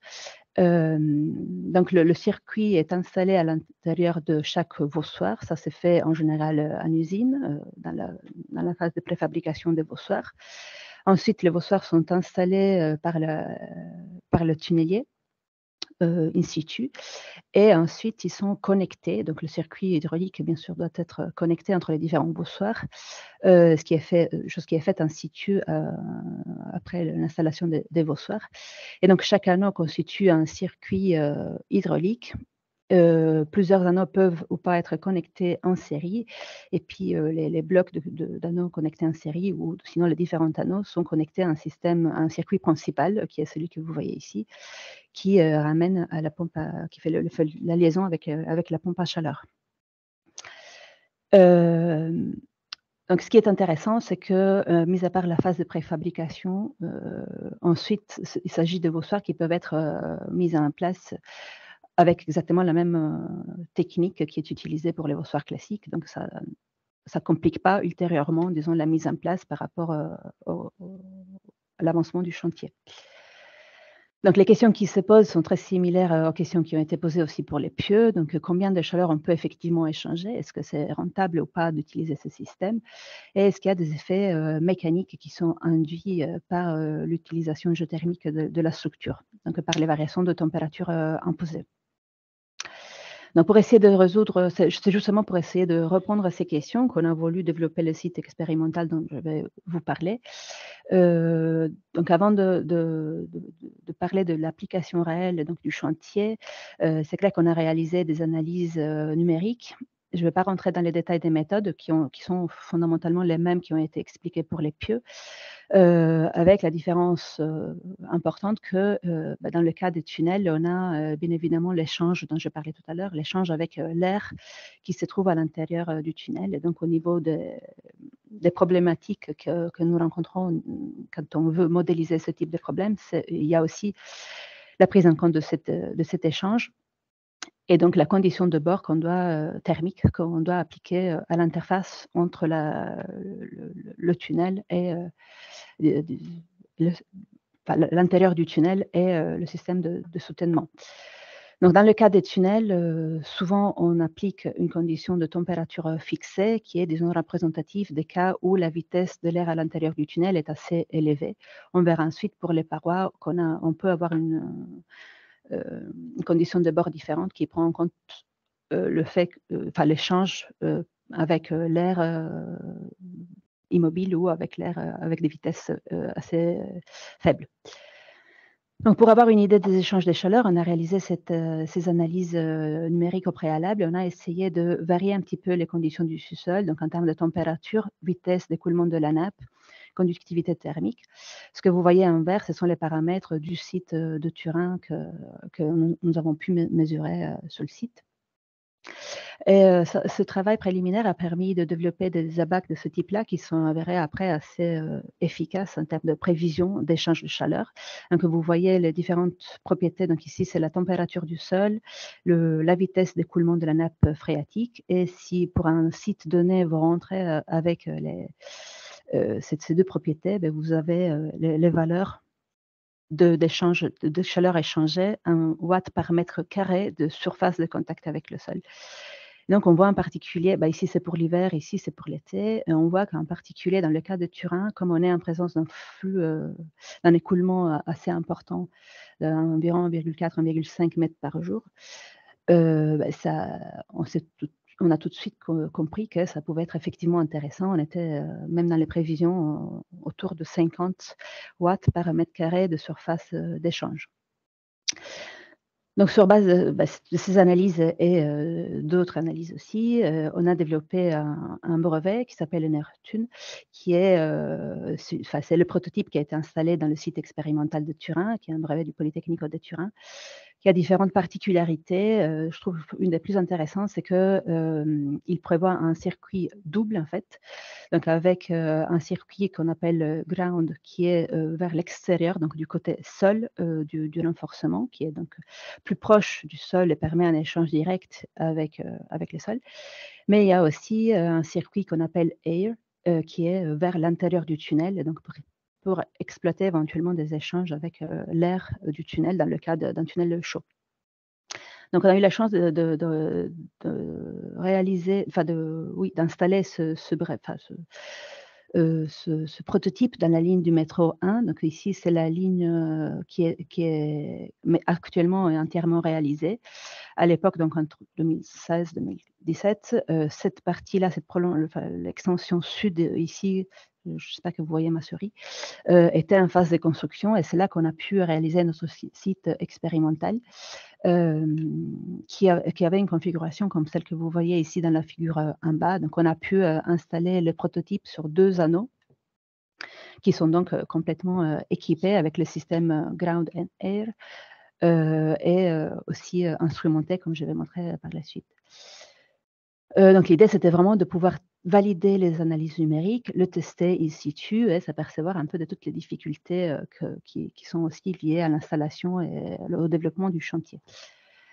J'ai mis donc ici quelques images de la réalisation. Ici, c'est la phase de mise en place des tuyaux. Donc, on ne le voit pas bien, mais il y a le double circuit air et ground. On voit ici les poches, disons, de sortie qui sont très importantes pour pouvoir ensuite réaliser la connexion du circuit hydraulique in situ, et dans lequel on voit aussi, par ailleurs, la sortie, les câbles orange ici, j'en parle tout de suite après, mais des câbles, des capteurs qu'on a pu installer à l'intérieur pour pouvoir monitorer le comportement à la fois thermique et mécanique. Qu'ensuite, il y a la phase de coulage de béton qui est exactement faite de la même façon que pour tous les autres vossoirs. Donc, ça là, ici, bien sûr, dans la première phase, il y a un travail additionnel à faire. La phase de coulage est exactement la même, donc ça ne nécessite pas d'un travail additionnel. Et ici, vous voyez les différents vossoirs prêts à être transportés sur les sites. Et on voit bien les 4 sorties. En fait, il y a 4 sorties parce qu'il y a 2 circuits à l'intérieur vers l'intérieur du tunnel et vers le sol. Ici, donc, on a pu faire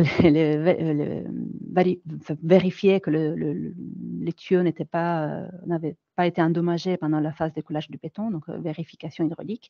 Et ici, vous voyez une image à l'intérieur du tunnel, donc d'installation de voussoirs. Donc ici, on est déjà dans le tunnel lui-même. On voit la phase d'installation par tunnelier, qui est faite exactement de la même façon que tous les autres vossoirs. Donc, nos 2 anneaux n'ont pas retardé l'enchaînement du chantier. On reconnaît les vossoirs parce qu'on voit effectivement ici les poches de connexion. Donc, une fois que le tunnelier a mis en place le vossoir, on se retrouve avec les différents vossoirs qui ne sont pas connectés hydrauliquement, et c'est là qu'il va falloir intervenir tant que la TBM est encore sur place pour avoir accès aux différentes connexions et réaliser les connexions justement. Ensuite, on voit ici dans les dernières images, ici c'est la sortie des tubes, donc c'est ce que j'ai appelé dans les premiers slides circuit principal, qui est connecté à la pompe à chaleur et puis dans notre cas ici aussi à tout le système d'acquisition des données pour le monitorage. Ici, vous avez une image un peu plus détaillée des vossoirs juste pour parler rapidement des capteurs qu'on a pu mettre en place. On a aussi des jauges de déformation un peu du même type que Julien a introduit pour le cas des pieux illustrés dans la présentation précédente. On a pu mettre aussi des cellules de pression. Et on a également une mesure de température faite par les gauges de déformation également.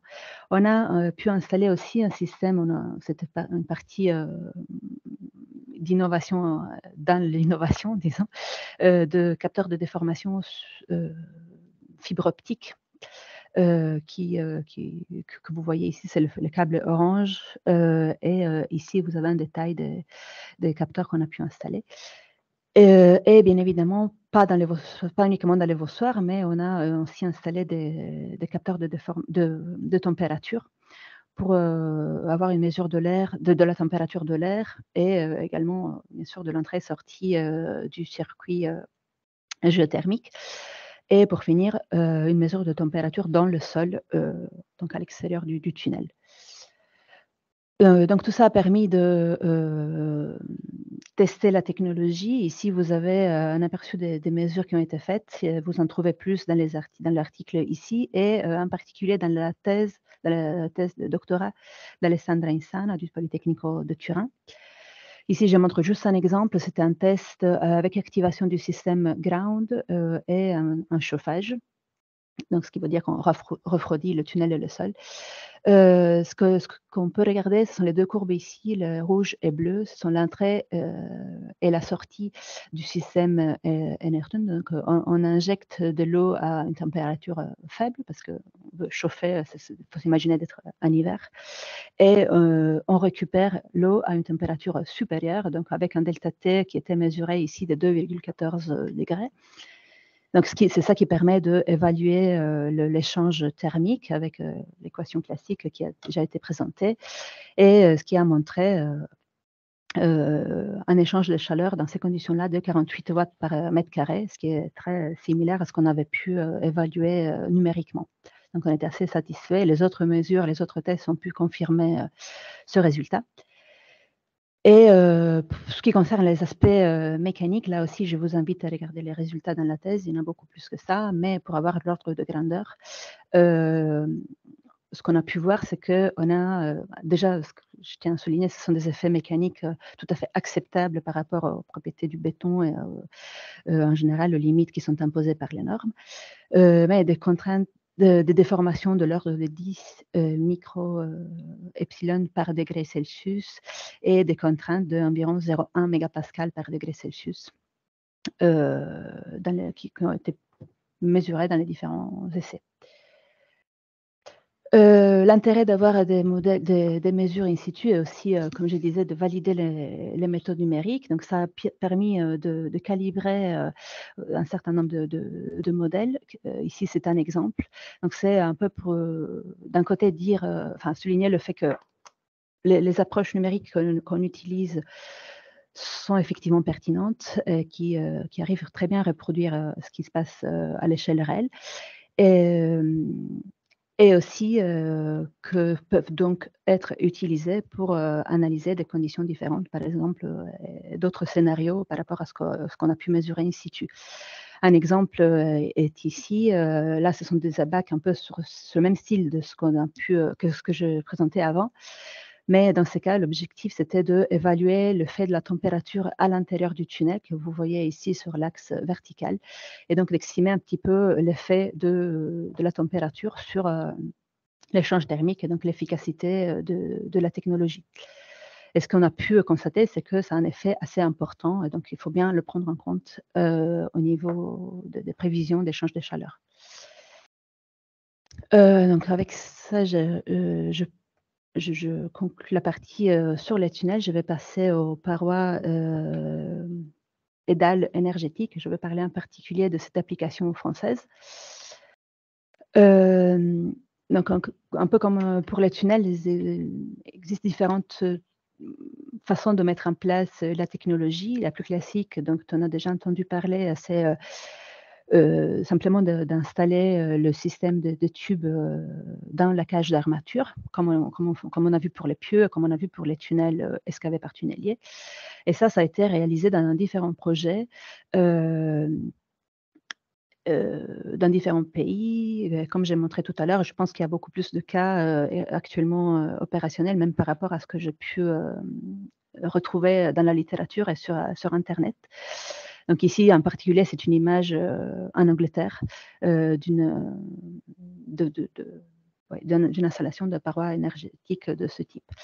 Il y a d'autres applications qui se développent de plus en plus qui permettent d'utiliser cette technologie sur des ouvrages existants. Donc, je trouve que c'est assez intéressant pour cet aspect-là. En particulier, je cite ces deux brevets, le premier de l'EPFL, le deuxième du Polytechnique de Turin. Le principe est d'installer des panneaux sur les parois, par exemple dans les parkings souterrains, comme vous le voyez ici, avec le système d'échange de chaleur à l'intérieur, et donc de pouvoir exploiter non seulement les nouvelles constructions, mais aussi des parkings éventuellement déjà existants.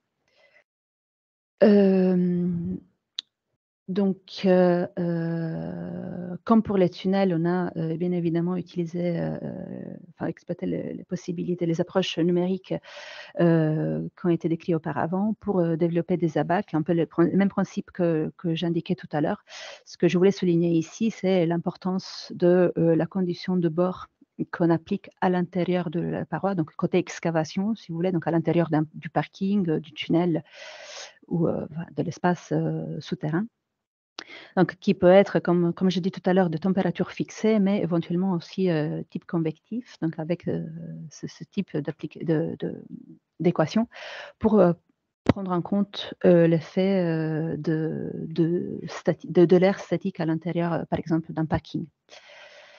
Donc, il y a différentes études qui ont été réalisées, qui ont mené au développement de ces abacs, qui, encore une fois, donnent les valeurs que vous voyez ici à l'intérieur. Ce sont des valeurs en watts par mètre carré de chaleur échangée par les parois. Donc pour revenir au cas d'étude, il s'agit d'une des gares du métro de Rennes qui est actuellement réalisée et complètement équipée de géostructures énergétiques, donc en ce qui concerne les parois, mais aussi la dalle. Donc ici, vous avez des images du chantier. Il y a plusieurs gares en fait qui ont été équipées, pas seulement une, mais 4, et en particulier, il y en a 2 qui ont été testées avec des tests du type TRT haut, c'est-à-dire opérationnel. Donc c'est pas seulement un test, mais dans des conditions réelles d'utilisation de la gare. C'est un projet en collaboration, en particulier cette première partie, c'était des analyses préliminaires avec Aegis et Aquasis. Ici, vous avez un aperçu des conditions à la fois hydrogéologiques de Rennes. Les géostructures, donc, toutes les géostructures énergétiques de la gare. Ici, c'est l'exemple de la gare Jules Ferry, mais on pourrait faire des considérations similaires pour l'autre gare. Les géostructures énergétiques se trouvent à une profondeur entre 8 et 22 mètres, ce qui les situe dans des 6 degrés fragmentés, et ce qui est très important, entièrement sous nappe, sous nappe, ce qui notamment améliore les échanges thermiques et donc l'efficacité d'un point de vue énergétique. Alors, ce qu'on voit ici, c'est que Rennes est, un peu comme dans le cas de Turin, il y a un écoulement assez important dans le sous-sol, qui est donc assez important à prendre en compte pour évaluer les échanges thermiques. Ici, vous avez un schéma de l'installation géothermique. Donc, comme je disais, il y a les circuits qui sont installés à la fois sur les parois. Donc, les parois nord et sud sont entièrement équipées, ainsi que celles est-ouest, sauf bien évidemment l'entrée et la sortie du tunnel du métro. Et la dalle est aussi entièrement équipée d'échangeurs de chaleur. Donc, on a une surface totale d'échange qui est de environ 2300 mètres carrés, pour un total de 83 circuits secondaires qui sont installés dans les différentes parois et dans la dalle, et qui sont ensuite connectés au système, au circuit principal vers la pompe à chaleur. On a pu réaliser des premiers tests de réponse thermique opérationnels, comme je disais. Donc ici, c'est une première campagne. Donc les résultats ont été publiés dans cet article sur la revue française de géotechnique. Donc on voit une première phase 1 et une deuxième phase 2. Dans la première phase, il y avait en fait 2 zones qui étaient activées. Si je reviens au plan ici, c'était la zone 1 et 2. Donc toutes les parois et la dalle des zones 1 et 2 étaient activées, et avec une puissance d'extraction de 25 kW. Donc, dans cette première phase, ici, vous voyez l'entrée et la sortie du système géothermique. Et ce qu'on voit, c'est qu'on atteint des températures de l'ordre de 8-9 degrés, ce qui est encore, disons, assez élevé. Donc, ça fait penser à une marge, disons, d'exploitation encore possible. Donc, c'est pour cette raison que dans la phase 2, on a décidé d'activer uniquement la zone 1, donc de réduire le nombre de circuits pour augmenter en fait le débit d'écoulement dans les parois. Donc avec ça, on a la température, on voit que la température dans les tuyaux descend, reste encore au-dessus des limites conseillées, donc au-dessus de 4,5 degrés. Et donc montre une très bonne réponse de la géostructure. Ici, vous voyez, c'est équivalent, mais en termes d'échange thermique, donc en vert clair, vous avez les watts par mètre carré. Donc dans la première phase, on est autour de 20-23 watts par mètre carré de chaleur échangée. Et dans la deuxième phase, on peut monter avec plus ou moins la même puissance totale, mais avec une surface donc réduite. Donc par mètre carré, on monte à 30-35 watts par mètre carré de chaleur échangée. Donc encore une fois, on a pu réaliser une modélisation numérique de cet ouvrage pour essayer justement de reproduire les tests de réponse thermique et encore une fois valider les approches numériques. Et donc ça, ce que je vais présenter brièvement, ce sont des premiers résultats préliminaires, mais ça fera l'objet d'un projet qui est en cours de démarrage, financé par l'ADEME, avec différents collègues des partenaires que vous voyez ici indiqués. Donc, dans la première analyse préliminaire, ce qu'on a pu voir, donc ici vous voyez, c'est le même en fait graphique que j'ai présenté tout à l'heure. Donc en orange, en ligne continue, ce sont les données mesurées in situ. Et ce que vous voyez en pointillé, ce sont les mesures numériques. Donc les points ici, c'est sans prise en compte de l'écoulement de la nappe. Et les traits ici, c'est avec prise en compte du coulement de la nappe. Donc on voit tout de suite qu'on se rapproche beaucoup plus des mesures in situ avec la prise en compte de l'effet, enfin de l'écoulement souterrain, chose que donc influence pas mal les résultats. Vous le voyez ici aussi en termes de puissance échangée. Sans prise en compte de la nappe, on était autour de 14 watts par mètre carré dans la phase 1 et on va dire 19 en phase 2. Avec la prise en compte de l'écoulement, on se rapproche beaucoup plus des mesures in situ, donc des 30-34 watts par mètre carré qu'on a pu mesurer lors des tests de réponse thermique. Donc je vais conclure avec ça. Oui, c'est un dernier slide juste pour l'importance de la prise en compte de l'écoulement. J'insiste un petit peu sur ça parce que je trouve que c'est assez important. Ce qui est intéressant, c'est qu'on a un effet un peu différent dans les tunnels et dans les parois, ce qui justifie un petit peu en termes d'échange thermique, les résultats qu'on a eus. Donc, j'ai parlé de à peu près 50 watts par mètre carré dans le cas du tunnel de Turin et de à peu près 30 watts par mètre carré dans le cas des parois. C'est, disons, avec un écoulement similaire dans les deux cas. Ici, ce sont deux simulations avec un écoulement de 1,4 mètres par jour. On voit que le tunnel circulaire a un effet barrage, si on peut l'appeler comme ça, qui est nettement moins important que, par exemple, une paroi. Donc la géométrie, disons, de l'ouvrage joue un rôle aussi très important. Donc pour conclure, les messages à retenir, pour moi, c'est une dépendance assez importante des conditions hydrogéologiques, surtout sur les échanges thermiques, mais bien sûr aussi sur la partie mécanique. Efficacité thermique qui est pour moi très prometteuse. Donc, je pense qu'il faudrait vraiment pousser le développement de cette technologie le plus possible. Les effets mécaniques, pour moi, restent tout à fait acceptables par rapport aux limites. Bien sûr, ils doivent être pris en compte dans la phase de conception, mais je pense qu'ils ne sont pas forcément trop critiques de façon générale. La bonne nouvelle, c'est que les approches numériques qu'on utilise sont capables de bien reproduire la mesure in situ, donc ils sont un outil extrêmement important pour prévoir le comportement donc en phase de conception également. Et dernière chose, dernier message, le développement croissant de la technologie dans plusieurs pays, comme on a vu par exemple dans le tunnel de Londres qui est inauguré cette année, ce qui est une très bonne nouvelle.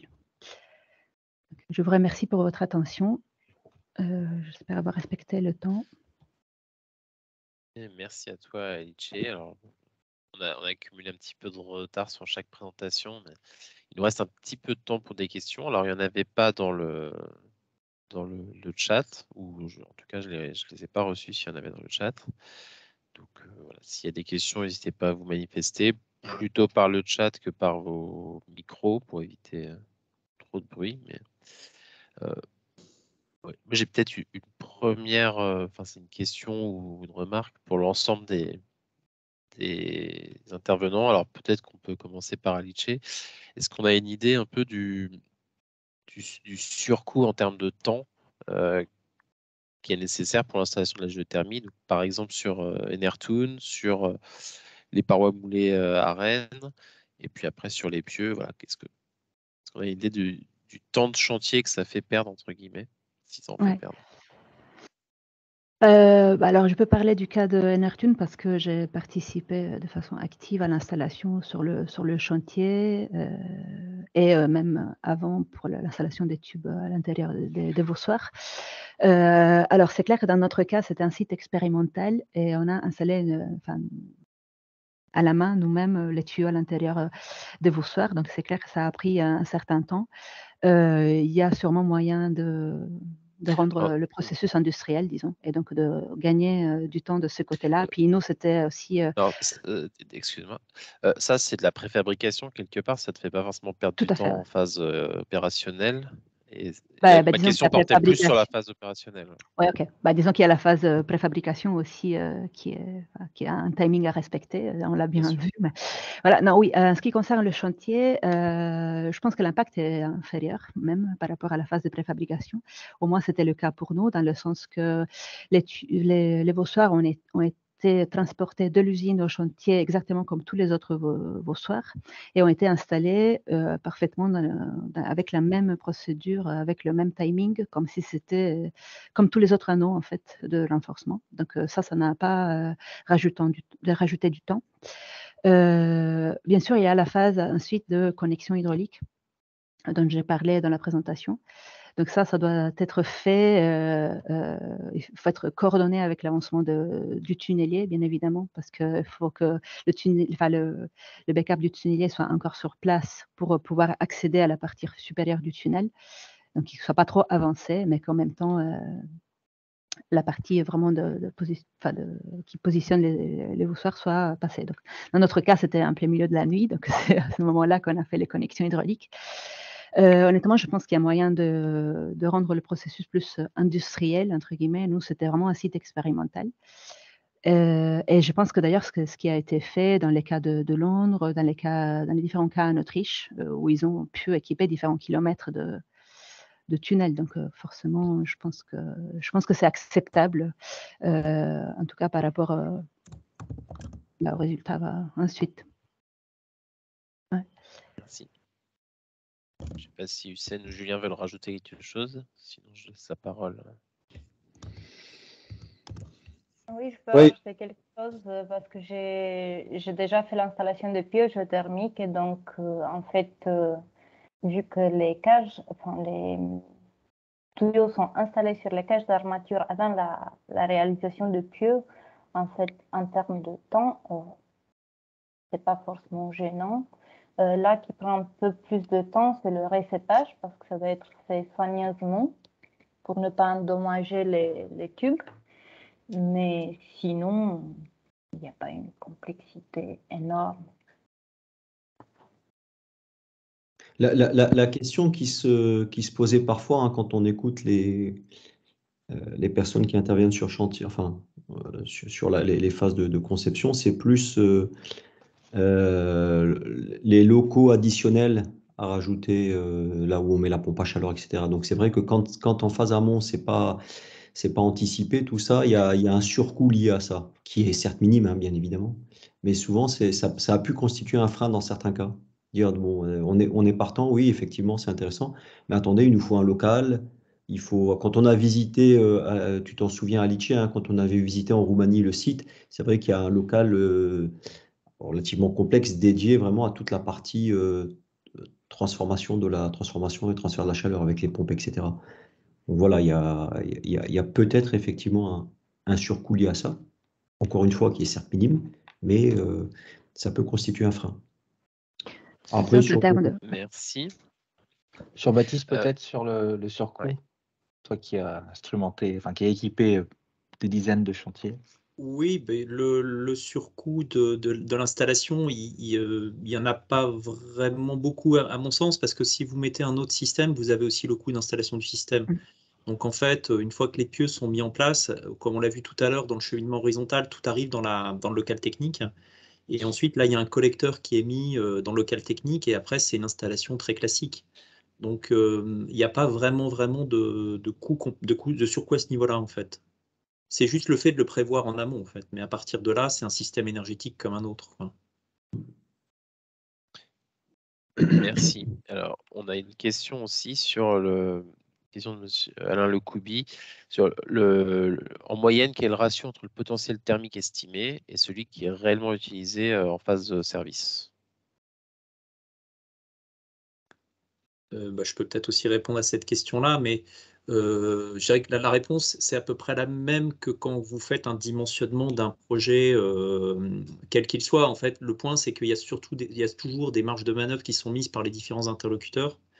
Et les différents intervenants, pardon, vous allez avoir les puissances de relance, vous allez avoir la sécurité que va mettre le bureau d'études, etc. Et en fait, on se rend compte qu'il y a souvent pas mal de sécurité au niveau des puissances. À l'inverse, parfois, dans les calculs réglementaires sur les consommations, là je suis plutôt sur les consommations, elles peuvent être sous-évaluées. Donc c'est pour ça que dans un certain nombre de projets de géothermie, en fait, on ne met pas forcément toute la puissance en géothermie, mais on a une relève ou un appoint qui permet d'éviter de surinvestir dans l'installation. Et comme ça, on va prendre en compte le fait que dans la majorité des cas, les projets sont surdimensionnés au niveau des puissances. Et au niveau des consommations, normalement, on est à peu près bien dans les clous. Et le cas échéant, cette relève, elle peut assurer justement un écart qu'il y aurait au niveau des consommations. Donc c'est quand même une bonne façon d'optimiser les systèmes et d'éviter d'avoir des systèmes trop importants, alors que dans 80% des cas, en revanche, on constate que tous les systèmes de production sont surdimensionnés. Mais surdimensionner un système de géothermie qui est quand même plus coûteux qu'une chaudière au gaz, c'est dommage. C'est plus Merci. plutôt qu'une chaudière au gaz, mais les cas qu'on a vus dans la littérature montrent qu'on a quand même un retour d'investissement d'à peu près 10 ans, parfois même moins. Sur des grands projets, on a des retours d'investissement. Ah, tout à fait, oui. Je n'évoquais pas le taux de retour sur investissement. J'étais juste là sur des problématiques de dimensionnement par rapport aux puissances et aux consommations. Mais effectivement, il y a des temps de retour qui sont intéressants. Alors, a fortiori, avec l'augmentation du coût de l'énergie en ce moment, qui fait que ça a un impact direct sur les temps de retour. Et puis, il y a également le fait que maintenant, peut-être, ça n'a pas été évoqué, mais c'est pris en charge par le fonds chaleur, donc qui est un fonds de subventionnement de l'ADEME, donc qui finance une partie des installations qui est relativement significative. Donc, tout ça contribue à diminuer d'autant les temps de retour. Merci beaucoup. Et puis, il y a une question qui est peut-être en partie liée sur les limitations qu'on a puisqu'on perturbe l'environnement. Puisque quand vous mettez des géostructures thermiques dans l'environnement, vous le perturbez de la même manière que si c'était des sondes géothermiques classiques.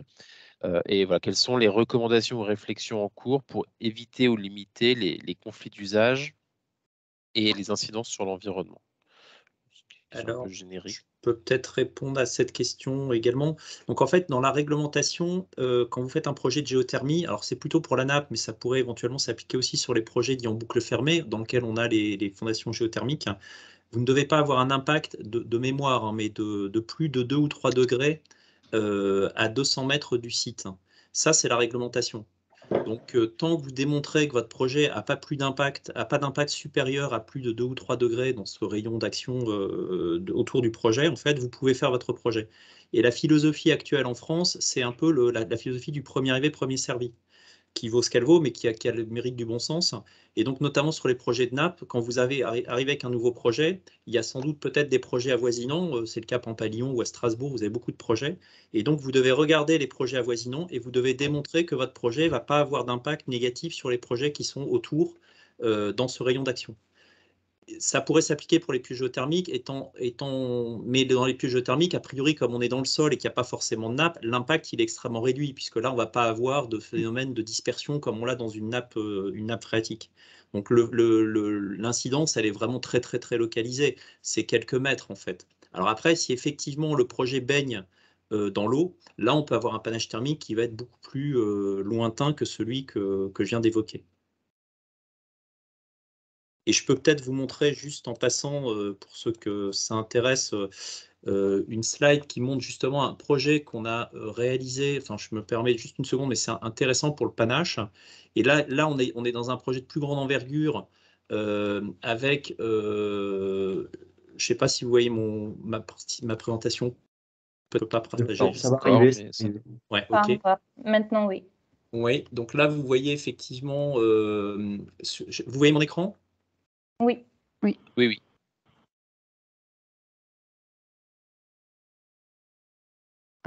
Mais on t'a perdu par contre. Ouais. Tu as gelé. Julien, tu commentes la figure ou, Là, je ne serais pas. Je D'accord. ne me permets pas. Mais on Vous va m'entendez? attendre. Oui, ça y est, Oui, je suis c'est bon, revenu. c'est revenu. ça y est. Oui, ouais, excusez-moi. Est-ce que vous voyez mon écran? Oui, Oui. Et donc là, c'est la station de métro Porte de Clichy qui a été réalisée en captage géothermique. Et vous voyez ici la modélisation combinée entre effet hydraulique et effet thermique de la paroi. Et là, on voit justement toute l'étendue du panache thermique résultant dans la nappe. Mais là, on est quand même dans un cas assez spécifique avec des gros systèmes de captage. Mais dans la majorité des cas, et a fortiori s'il n'y a pas de nappe, l'impact va être extrêmement localisé.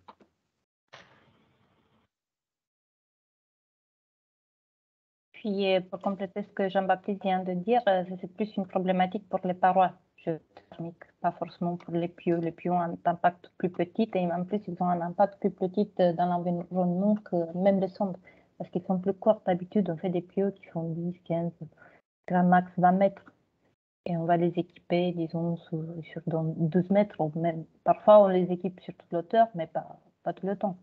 Le retour d'expérience qu'on a eu sur le projet que du coup on a fait ensemble avec Jean-Baptiste Bernard, c'est que si le bâtiment a déjà une bonne enveloppe, la consommation est plus petite que ce qui a été prévu à la base. Du coup, cette SOR est toujours en opération. Nous sommes toujours en train de récupérer des données sur site. Et en fait, le résultat, c'est que il n'y a pas beaucoup d'interaction, même entre les pieux équipés et non équipés. Et la plage de température est de l'ordre de 50% de ce qu'on avait prévu. On avait fait un calcul pour un delta T de 10 degrés. En fait, on est plus autour de 5 degrés. Et ça pour couvrir 100% des besoins énergétiques du bâtiment d'exploitation. Si je peux rajouter quelque chose, une recommandation dont on parle aussi parfois, c'est que ce type de système peut être utilisé en hiver comme en été. Et donc éventuellement, par exemple, en cas d'écoulement très faible, si on peut avoir une augmentation de la température importante dans une certaine saison, après on peut la récupérer dans l'autre saison en équilibrant le système en mode été-hiver. Donc ça, c'est aussi ça aide encore plus à réduire l'impact en termes de variation thermique du sol. Ça, c'est tout à fait vrai. En fait, c'est ce qu'on fait à cette SOR. On utilise le système en chauffage et en refroidissement. Le temps passe, donc je vais prendre une dernière question de Denis Branc et puis après on devra conclure. C'est une question qui porte sur les tunnels encore. Les calories qui sont récupérées avec les tunnels urbains, est-ce qu'elles sont destinées à être échangées avec les immeubles avoisinants? Parce que le tunnel n'a pas forcément le besoin de chaleur. Et est-ce qu'il y a déjà des installations en fonctionnement? Donc ça, on avait un peu répondu avec le tunnel de Londres. Et est-ce que c'est applicable au tunnel en grande profondeur en montagne? Oui, alors l'utilisation pour les bâtiments autour du tunnel, bien sûr, ça dépend du projet, mais en général, oui. Donc les tunnels, surtout les métros, l'objectif est justement de chauffer et refroidir les bâtiments à côté ou alors les gares, éventuellement, les locaux à l'intérieur des gares. Et c'est le cas, je pense, pour le tunnel de Londres. C'est pas le seul cas existant. Il y a un cas assez connu en Autriche aussi. Il y a un Bachtunnel. Il y a l'autre dont je parlais tout à l'heure en Allemagne. Ce sont des tunnels qui fonctionnent, opérationnels. Donc voilà. Donc après, pour l'utilisation de la chaleur, c'est clair que les applications en ville c'est plus évident de trouver des utilisateurs ou des potentiels. On a étudié un petit peu aussi le cas des tunnels alpins. C'est moins évident. Encore une fois, ça dépend un peu du projet spécifique. C'est clair que s'il y a une gare à côté, par exemple, s'il s'agit d'un tunnel ferroviaire, il peut y avoir une gare à côté intéressée à utiliser la chaleur.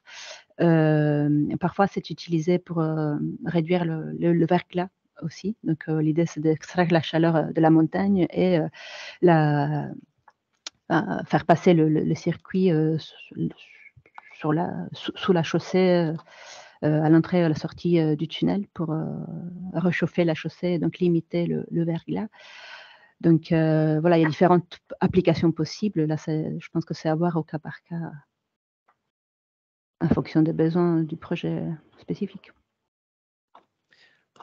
Merci pour cette réponse, Alice. Merci à tous les intervenants pour ces présentations complémentaires et très intéressantes qui ont permis de montrer que cette technologie des géostructures thermiques elle est quand même relativement mature. Il y a déjà des retours d'expérience qui nous montrent que ça marche à la fois mécaniquement et thermiquement. Alors bien sûr, il y a toujours des questions, en particulier pour les ouvrages un peu complexes. Et c'est l'enjeu du projet national dont parlait Hussein tout à l'heure, qui s'appelle Prométhée, qui est en phase d'étude d'opportunité, encore en phase d'échange avec le ministère. Mais en tout cas, merci à tout le monde. Et puis, si le sujet vous intéresse, n'hésitez pas à nous contacter pour rejoindre justement le groupe de travail en vue d'un projet national sur le sujet. Je ne sais pas si tu veux dire un dernier mot, Roxana. Merci beaucoup à tous les intervenants pour votre présentation très intéressante. Et merci aux participants de nous donner votre temps. Et Merci à tous. à bientôt, j'espère. Bonne journée Merci à tous et bon appétit. Bonne journée, bon Au revoir. appétit. Au Bon revoir. appétit à tous. Merci, Au revoir. au revoir.